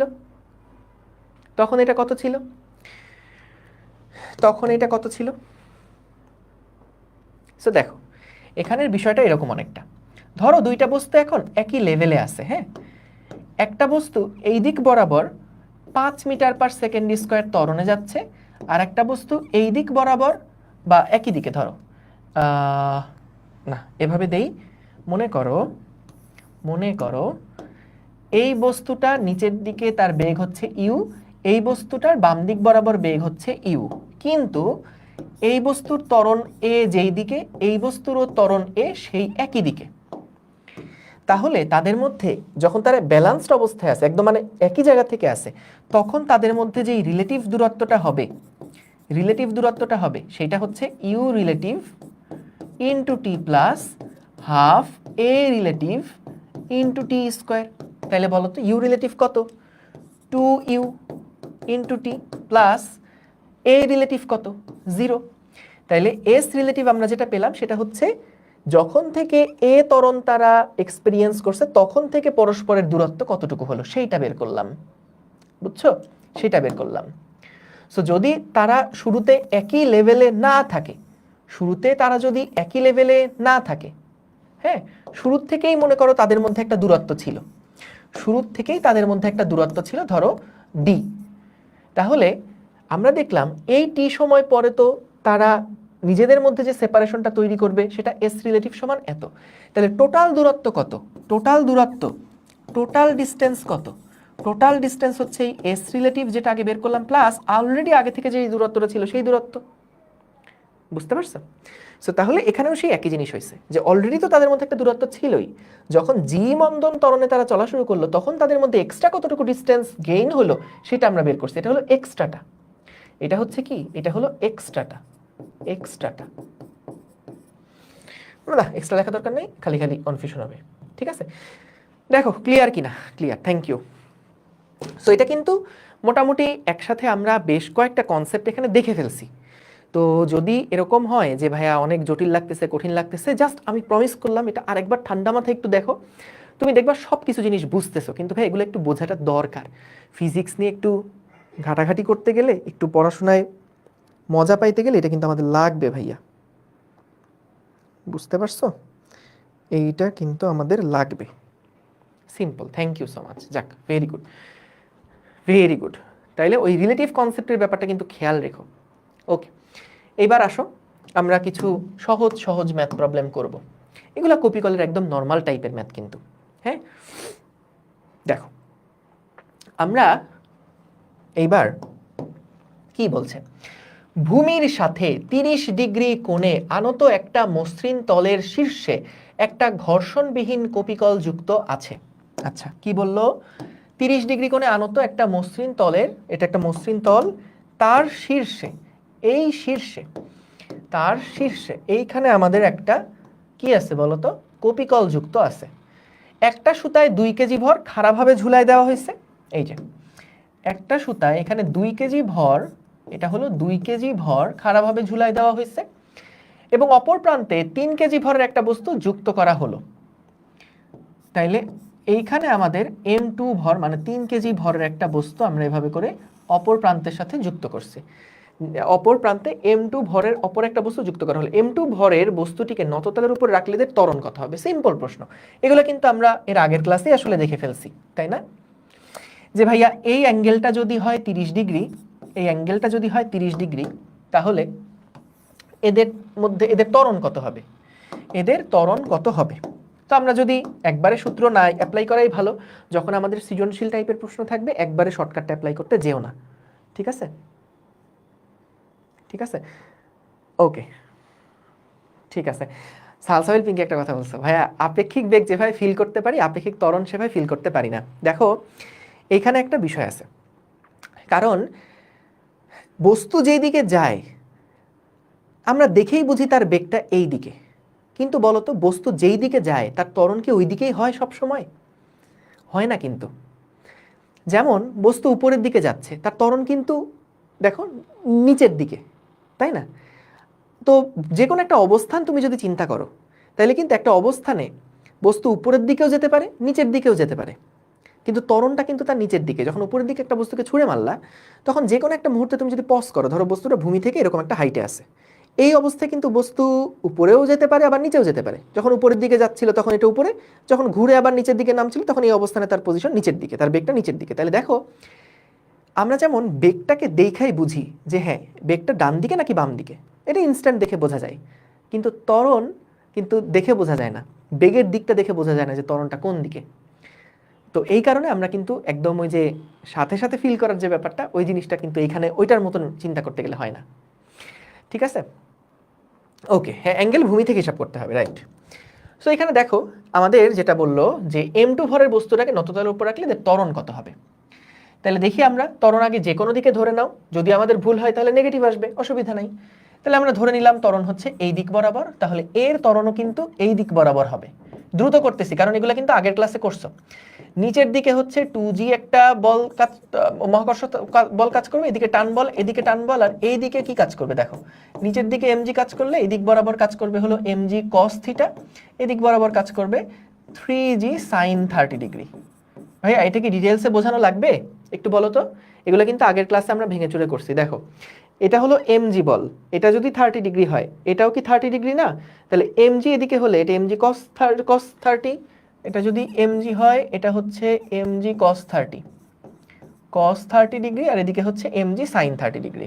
তাহলে দেখো আমরা যদি প্রথমে 2 কেজি ভরের বস্তুর জন্য আগে সমীকরণটাকে লিখি, তাহলে যেহেতু বস্তুর ত্বরণ নিচের দিকে হচ্ছে তাহলে 2g - t এটা হচ্ছে 2g মাইনাস টি সমান সমান হচ্ছে 2 ইন্টু এ, এবং 3 কেজি ভরের যে বস্তুটা আছে সেটার জন্য আমরা লিখতে পারি কি দেখো, T minus 3g sine 30 degree is equals to 3 into A. Very good. তাহলে এখান থেকে যদি আমরা দুইটাকে যোগ করে দেই, যোগ করলে 2g minus 3g sine 30 degree সমান সমান 5a। তাহলে এখান থেকে a এর মানটা কত বের করে ফেলবা, ডান। ভেরি ইজি, সহজ, পারবো এটা ইনশাল্লাহ। সো যদি এটা পজিটিভ আসে তার মানে বুঝে নিবা যে হ্যাঁ ঠিক আছে ত্বরণটা নিচের দিকেই, কিন্তু যদি পজিটিভ না আসে, নেগেটিভ আসে, তাহলে বুঝবা ঠিক আছে আমার ত্বরণ ধরা ভুল হয়েছে, ত্বরণটা উল্টা দিকে। তাহলে ভাইয়া এরকম ভাঙচুর করে সিকিউতে আসলে ভাঙচুর করা লাগবে, কিন্তু অ্যাডমিশনের জন্য তুমি সরাসরি সূত্র লিখে কিন্তু বসায় দিলে হয়ে যাবে। ঠিক আছে, ডান। চলো পরের প্রবলেম দেখি কি বলছে। খুবই সুন্দর আর সহজ একটা প্রবলেম। দেখো এরপরে অঙ্কগুলো খুবই সহজ, একেবারে সময় লাগবে না, খুব মজার মজার কিছু ম্যাথ আছে কিন্তু পরে আবার দেখো, কিন্তু ওগুলা ভাল লাগবে দেখবা। চিত্রে এম ভরের ভরটি তার 4 গুণ ভারী একটা ভরের সাথে পুলির সুতার সাহায্যে যুক্ত। দেখো ছবি দেখে বুঝতে পারছো, এখানে একটা পুলি, এখানে একটা এম ভরের বস্তু আছে। আইস স্ল্যাব, যখন আইস স্ল্যাব থাকবে নর্মালি সেখানে কোনো ঘর্ষণ বল থাকে না। সো যদি আইস স্ল্যাব থাকে, ঘর্ষণে কোনো কথা বলা না থাকে, তাহলে ডেফিনেটলি ধরে নিতে পারো এখানে কোনো ঘর্ষণ বল নাই।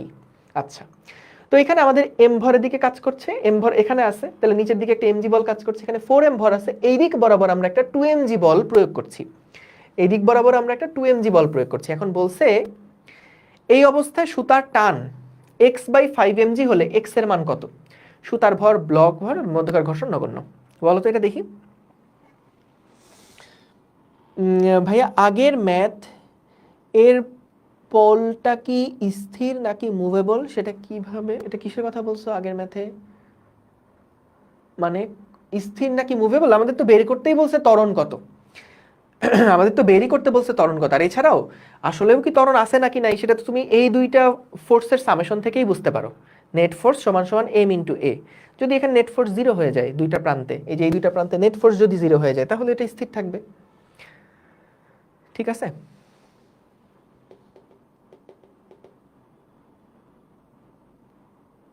ঠিক আছে, গুড। ও 2 নাকি 3-এর দিকে যাবে, এটা কিভাবে বুঝবো? এটা যে কোনো একটা দিকে তুমি ধরে নাও, আগের ক্লাসে বলছিলাম কিন্তু এগুলা, যে কোনো একটা দিকে তুমি ত্বরণটা ধরে নাও। যদি ত্বরণটা পজিটিভ আসে তাহলে তোমার দিকটা ধরা ঠিক আছে, যদি ত্বরণটা নেগেটিভ আসে তাহলে দিকটা উল্টা হয়েছে, এই আর কি। বলো বলো, এটা বলো, এটার উত্তর দাও আগে। বলো বলো, এইটার উত্তরটা বলো। হ্যাঁ হ্যাঁ, তোমাদের গতিবিদ্যা অধ্যায়টা পড়াই দিব, ইয়াতেই পড়াই দিব। গতিবিদ্যা তোমাদের ইয়াতে যা আছে, কি বলে, গতিবিদ্যা অধ্যায় যা আছে সেগুলো সবই পড়াই দিব ইনশাল্লাহ, অসুবিধা নেই, চিন্তা করো না। 12 বলতেছো? 12 দেখি আর কেউ আনসার দাও। 10 বলছে একজন, আবার 12ই বলতেছো বেশি, 12ই বলছো বেশি। ঠিক আছে চলো দেখি, আসলে মনে হয় 12 তাহলে, সবাই যেহেতু বলছো। খেয়াল করো, আমরা চলো আগে পুরা সিস্টেমে নেট ফোর্স বের করে ফেলি। তুমি চাইলে টি দিয়েও করতে পারো, কোনো অসুবিধা নেই, কিন্তু আমরা তো স্মার্ট, বুঝে গেছি যেহেতু এমসিকিউর মধ্যেই আসছে। তাহলে দেখো নিচের দিকে একটা প্রান্ত, সিস্টেমের একটা প্রান্তে নিচের দিকে এমজি বল কাজ করছে, আর একদিকে 2mg বল কাজ করছে। তাইলে খুব স্বাভাবিকভাবে বলো তো ত্বরণটা কি বাম দিকে হবে না ভাইয়া, নেট ত্বরণ? কারণ দেখো এই পুরা সিস্টেমটাকে তুমি যদি, পুরা দুইটা বস্তুটাকে যদি একটা সিস্টেম হিসেবে কাউন্ট করো, তাহলে এই সিস্টেমের এক প্রান্তে এমজি বল, আরেক প্রান্তে হচ্ছে 2mg বল। তাহলে নেট ফোর্স কত? এটা কিন্তু ক্যাপিটাল এমই, এটা কিন্তু ক্যাপিটাল এমজি একদিকে, আর একদিকে 2mg বল কাজ করছে। তাহলে আমাদের নেট যে ফোর্স সেটা সমান সমান হবে টোটাল সামেশন কত, 4m plus m into a। তাহলে সামেশন অফ f সমান সমান আমরা কি লিখতে পারি দেখো, 2mg মাইনাস mg সমান সমান 5m ইন্টু a। তাহলে আমাদের ত্বরণটা কত হচ্ছে, mg ডিভাইডেড বাই 5m সমান সমান g/5। তাহলে এই ত্বরণটা আমরা পেলাম g/5। এখন টান বল বের করা তো ভেরি ইজি, কারণ দেখো এই দিক বরাবর টান বল কাজ করছে উপরের দিকে, ত্বরণও হচ্ছে উপরের দিকে। তাহলে আমরা কি লিখতে পারি বলো তো, t মাইনাস mg। আচ্ছা এটা কোত্থেকে আসলো, এটা কোত্থেকে আসলো সেটা একটু দেখাই দেই। আমাদের এখান থেকে সামেশন অফ f এটা বের করলাম, এবং এই কেসটার দিকে যদি আমরা তাকাই, তাহলে দেখো উপরের দিকে টান বল টি, নিচের দিকে কাজ করছে mg, এই দুইটা কাটাকাটি করে আমাদের উপরের দিকে একটা ma বল কাজ করছে। টি সমান সমান তাহলে কত হচ্ছে mg প্লাস ma, তাহলে m কমন নিলে আসছে g প্লাস a এর মান হচ্ছে g/5, তাহলে এখান থেকে m ইন্টু নিচে 5 উপরে হচ্ছে 6g, তাহলে কত আসে t এর মান হচ্ছে এই তোমরা আমি কি কোথাও ভুল করছি? তোমাদের সাথে উত্তর মিলতেছে না কেন? t সমান সমান কি আসলো তাহলে mg ডিভাইডেড বাই 5 ইন্টু 6, তাহলে যে 6 এর জায়গায় তো x বসছিল, তাহলে এইটাই হচ্ছে অ্যান্সার না? দেখো তো আমি কি কোথাও ভুল করলাম নাকি? 4m ছিল এটা, 4m দুইটা যোগ করে 5m হলো ইন্টু a সমান সমান mg ডিভাইডেড বাই 5m, না 6ই তো আসতেছে। দেখো তো 6 নাকি 12, কোন জায়গাতে তোমরা ভুল করছো? কোথায় তোমরা ভুল করেছো বলতে পারো? কোথায় ভুল হয়েছে? আমারটা তো ঠিক আছে। আমি ভাবতেছিলাম কোনো সিলি মিস্টেক করছি কিনা, না আমারটা ঠিক আছে, 6ই হবে অ্যান্সার। হ্যাঁ এইটা 6ই হবে অ্যান্সার, ঠিক আছে, ক্লিয়ার? তাহলে দেখো আরেকবার বলি, আমরা এখানে সহজে হিসাব করছি একদম, যে একটা পুরো সিস্টেমের একদিকে কাজ করছে 2mg বল, আরেকদিকে কাজ করছে mg বল, তাহলে নেট ফোর্স কত? নেট ফোর্স হচ্ছে 2mg মাইনাস mg। দেখো আমাদের নেট ফোর্স হচ্ছে 2mg মাইনাস mg এই পুরো সিস্টেমের উপরে। পুরো সিস্টেমের ভর কত? 4m প্লাস m, 5m, তাহলে a সমান সমান পেলাম g/5, তার মানে এই বস্তুটা উপরের দিকে g/5 ত্বরণে যাচ্ছে, এই বস্তুটাও এইদিকে g/5 ত্বরণে যাচ্ছে। যে কোনো একটা বস্তুর জন্য তুমি যদি এখন সামেশন অফ f সমান m অ্যাপ্লাই করো, তাহলে দেখো এই বস্তুর জন্য উপরের দিকে t, নিচের দিকে mg সমান সমান দুইটা মিলে বস্তুটা কিন্তু উপরের দিকে m এ ত্বরণে যাচ্ছে। এখান থেকে হিসাব করে আমরা t এর মান বের করলাম, তারপরে বসাই দিলাম, শেষ। ঠিক আছে, ডান, ক্লিয়ার। চলো এবার পরের ম্যাথটা দেখি, এটা একটা সেরা ম্যাথ। কি বলতেছে দেখো, এখানে বলছে প্রতিটা 2 কেজি ভরের 10টা বল মিলে তৈরি একটা সিস্টেম, 10টা বল দিয়ে একটা সিস্টেম তৈরি হয়েছে এবং এমন একটা সুতার সাহায্যে সেটা যুক্ত। সিস্টেমটা একটা মসৃণ টেবিলের উপর থেকে উপরের তল থেকে নিচে পড়া শুরু করলো। ঠিক যেই সময় ষষ্ঠ বলটা টেবিল থেকে নিচে পড়া শুরু করে, সেই সময় 7th এবং 8th বলের মধ্যকার সুতার টান নির্ণয় করো। প্রশ্নটা আগে একটু ছবি আঁকি, তাহলে দেখবা সহজ হয়ে যাবে। দেখো এখানে কি বললাম, আমাদেরকে বলল এই যে টেবিলটা আছে না, টেবিলের উপরে এখানে দেখো প্রথমে বলছে ঠিক যেই সময় ষষ্ঠ বলটা টেবিল থেকে নিচে পড়া শুরু করলো, আমাদের কাছে 10টা বলের একটা সিস্টেম ছিল, যে 1টা 2টা 3টা 4টা 5টা 6টা 7টা 8টা 9টা 10টা, এরকম 10টা বলের একটা চেইন ছিল।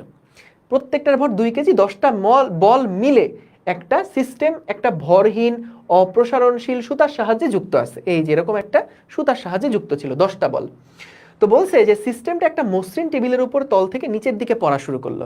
অর্থাৎ এখানে কি হয়েছে, এরকম 10টা বল তো ছিল, এরকম 10টা বল তো ছিল।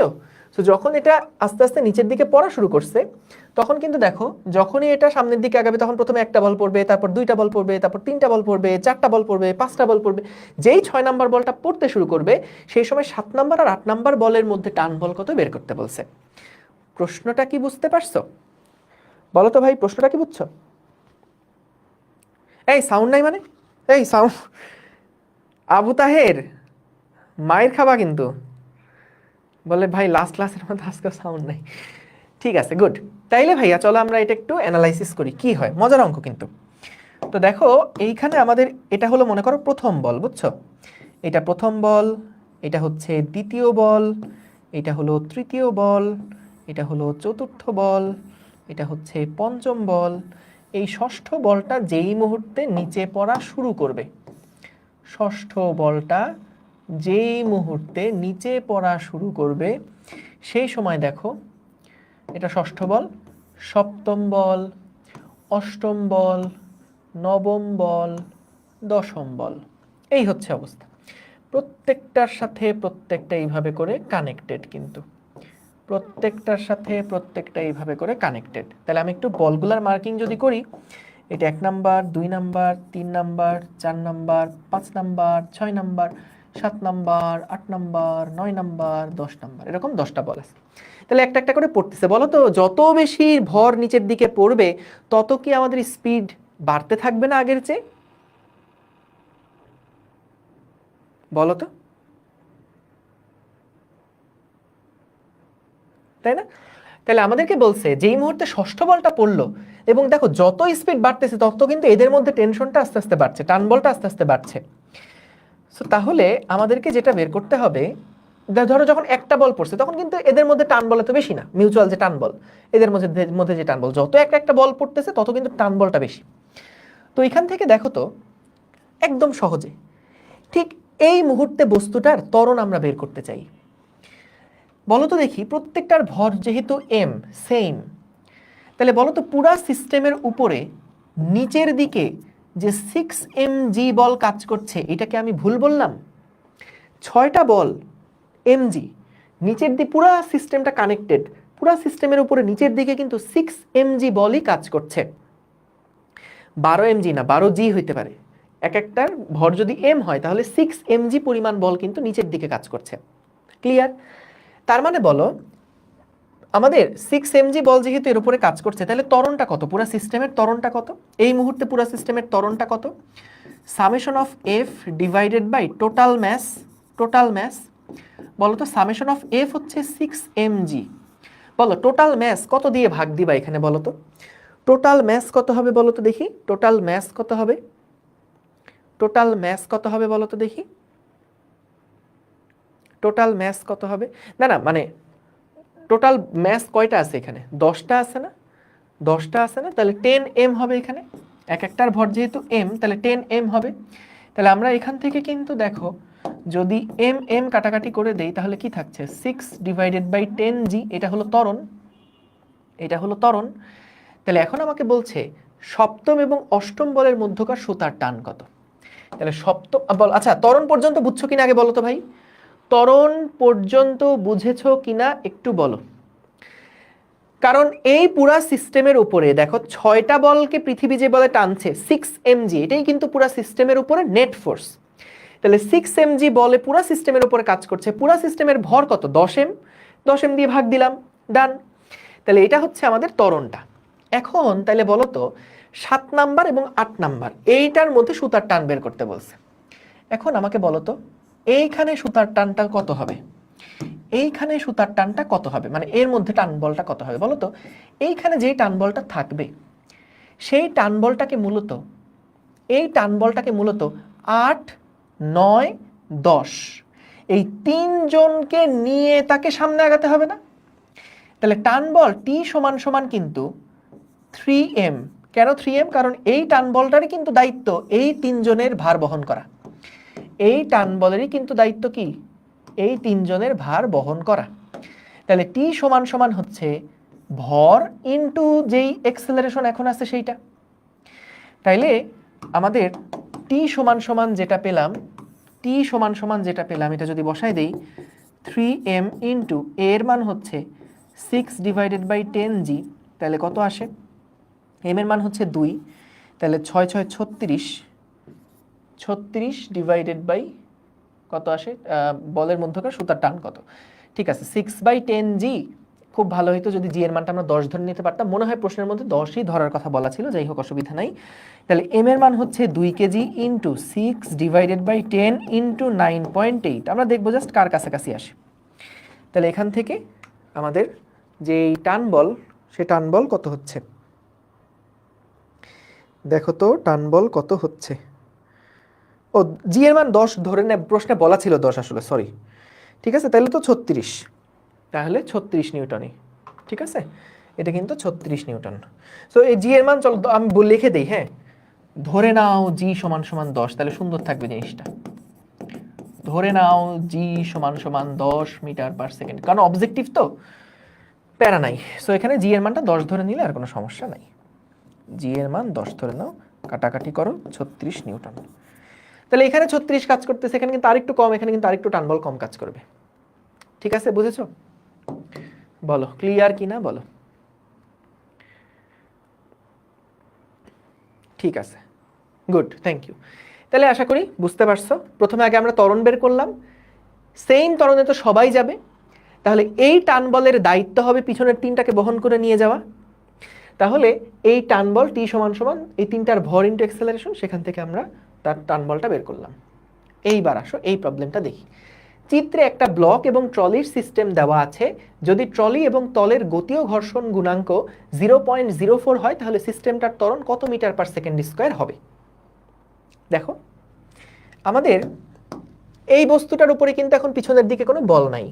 6 কেজি ভরের বস্তু, 60 নিউটন বল দেওয়া আছে, এটা কিন্তু এমজি বলটাই এখানে শো করছে। তাহলে এটা হলো 60 নিউটন বল কাজ করছে। এই 20 কেজির উপরে কিন্তু জাস্ট এই ঘর্ষণ বলটা কাজ করবে, কারণ এটা একটা ট্রলি। যখন এটা নিচের দিকে টানবে তখন কিন্তু একটা গতীয় ঘর্ষণ বল এই বস্তুর উপরে কাজ করবে।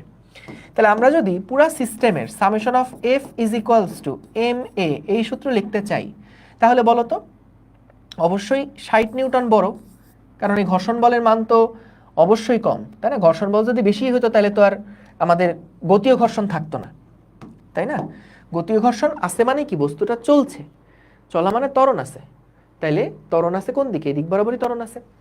তাহলে 60 মাইনাস এফ কে এটা সমান সমান টোটাল ভর কত, 6 প্লাস 20 ইন্টু এ। তাহলে আমরা সিস্টেমটার ত্বরণ এখান থেকে বের করে ফেলতে পারবো, কিন্তু এফ কে এর মানটাকে বের করা লাগবে। এফ কে মানে কত, মিউ ইন্টু এই যে 0.04 ইন্টু আর, আর মানে কত 20 ইন্টু 9.8, 20 ইন্টু 9.8। ভাইয়া এটা কি হলো তাহলে, এটা কি করলেন, এফ কে সমান সমান কি মিউ কে ইন্টু আর ছিল না, মিউ কে ইন্টু এমজি। তাহলে এখান থেকে 0.04 ইন্টু 20 ইন্টু 9.8, এটা হচ্ছে আমাদের এফ কে এর ভ্যালুটা। ব্যাস, তাহলে এখান থেকে আমরা 26 এ এখান থেকে ত্বরণের মানটা বের করে দেখব কত হয়। বুঝেছো? বুঝেছো? আশা করি ক্লিয়ার। ঠিক আছে, এটাকে আর কনফিউশন হচ্ছে ভাই এফ কে কেন বড় হলো না, এফ ঘর্ষণ বলের প্রভাবে বস্তু গতিশীল হচ্ছে, এটা তো এখানে হবে না, তাই না? যে এফ কে এদিকে এদিকে 60 নিউটন, গতীয় ঘর্ষণ যেহেতু আছে তার মানে অবশ্যই বস্তু চলছে। আর যদি চলে তাহলে কি ঘর্ষণের দিকে চলবে নাকি, চললে তো ঘর্ষণের বিপরীত দিকে চলবে, তাহলে ত্বরণটা নিচের দিকে, কিন্তু ত্বরণ হচ্ছে নিচের দিকে এ, এইদিকে ত্বরণ হচ্ছে এ। ডান, ক্লিয়ার। এইবার আসো এই প্রশ্নটা কি বললো দেখি। এখানে বললো m1 সমান সমান 5 কেজি, m2 সমান সমান m1 সমান সমান 5 কেজি, m2 সমান সমান 3 কেজি ভরের দুইটা বস্তু একটা হালকা সুতার সাহায্যে হালকা পুলির চিত্রের মতো যুক্ত। সিস্টেমটা স্থির অবস্থায় আছে। আনত তল কর্তৃক m1 ভরের বস্তুর উপর প্রযুক্ত বলের মান নির্ণয় করো।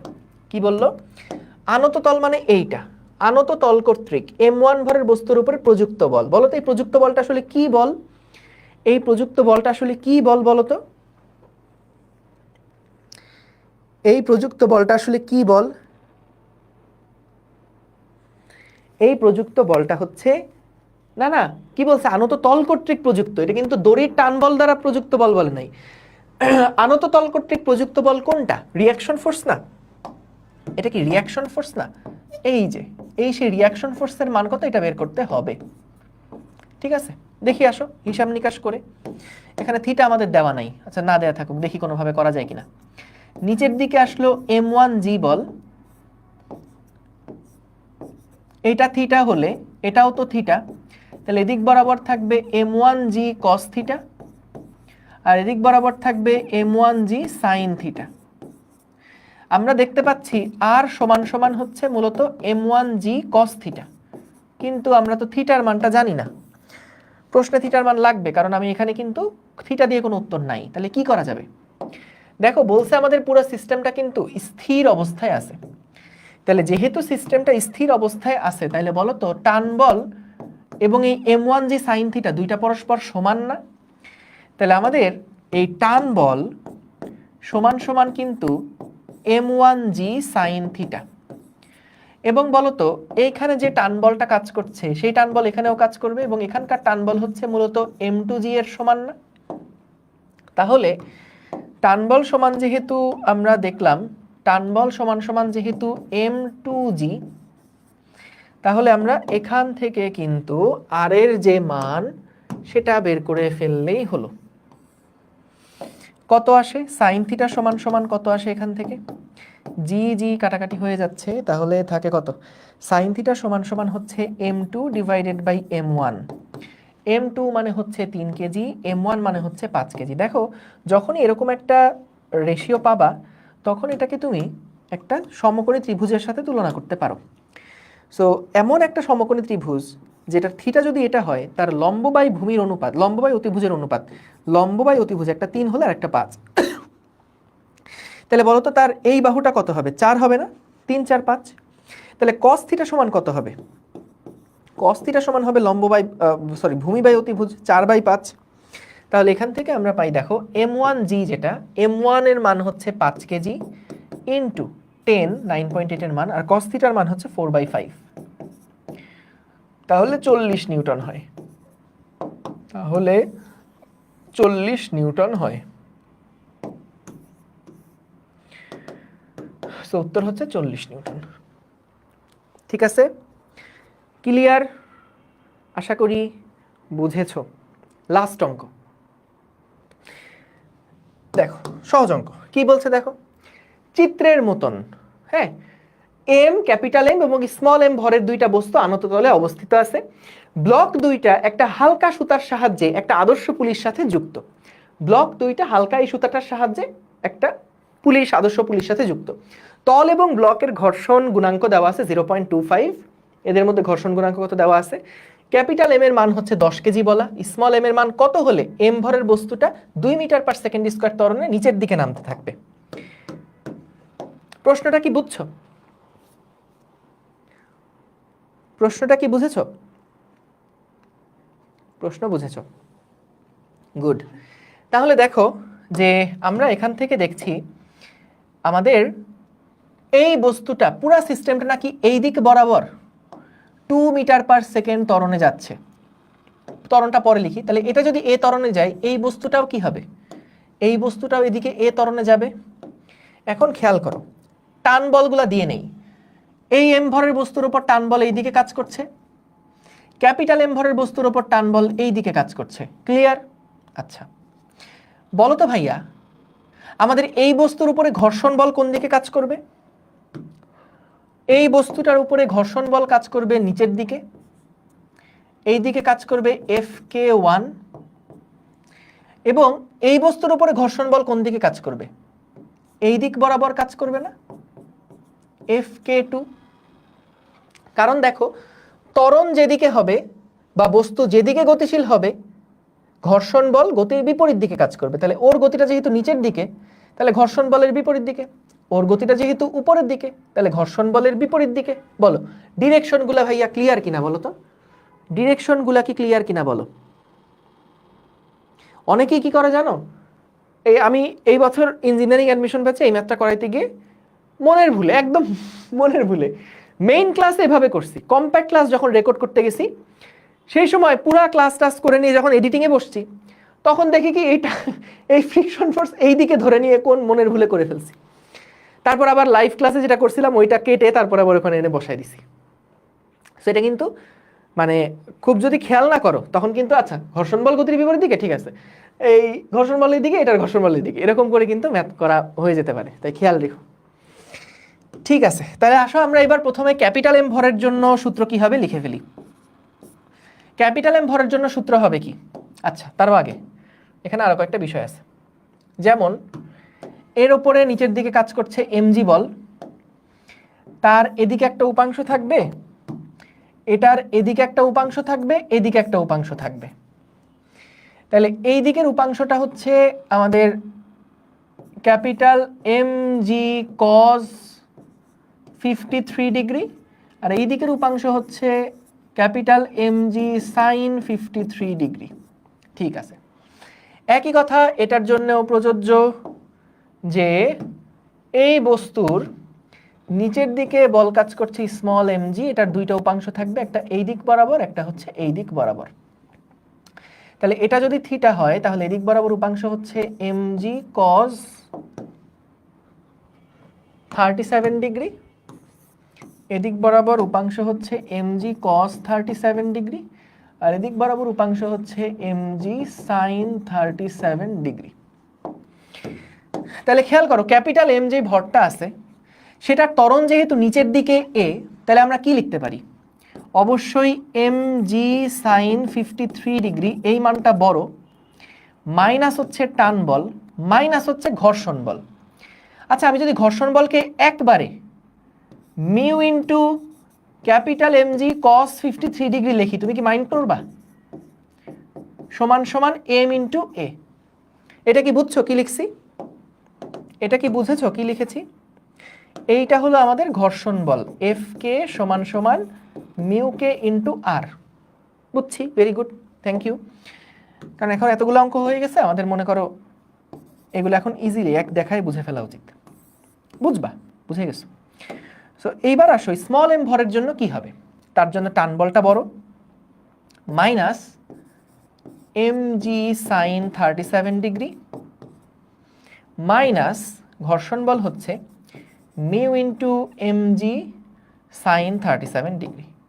এই কি লিখলাম, cos 37 degree, M G cos 37 degree. এইটা কোন জিনিস? এটা হচ্ছে এফ কে ওয়ান, এটা এফ কে টু, সমান সমান মিউ কে ইন্টু আর, সমান সমান হচ্ছে স্মল এম ইন্টু এ। তাহলে এখান থেকে আমাদেরকে জাস্ট সিম্পলি দুইটা যোগ করে বসায় দিলেই হলো। আমাদের কি লাগবে? স্মল এম এর মান কত সেটা লাগবে। তাহলে যদি দুইটাকে যোগ করো, টান টান কাটাকাটি হয়ে যাচ্ছে, একবারে কি থাকবে এখানে? Capital M G sine 53 degree minus mu M G cos 53 degree minus small M G sine 37 degree এবং minus mu into M G cos 37 degree সমান সমান capital M plus small M into A. ঠিক আছে, এর মান আমরা জানি 2। দেখো কি কি মান জানো? এটার মান জানো, আমাদের বলে দিছে 2। ক্যাপিটাল এম এর মান জানো, প্রশ্নে কি দেওয়া ছিল না 10, এটা ছিল 10। স্মল এম দেওয়া ছিল কত, এটাই বের করতে হবে।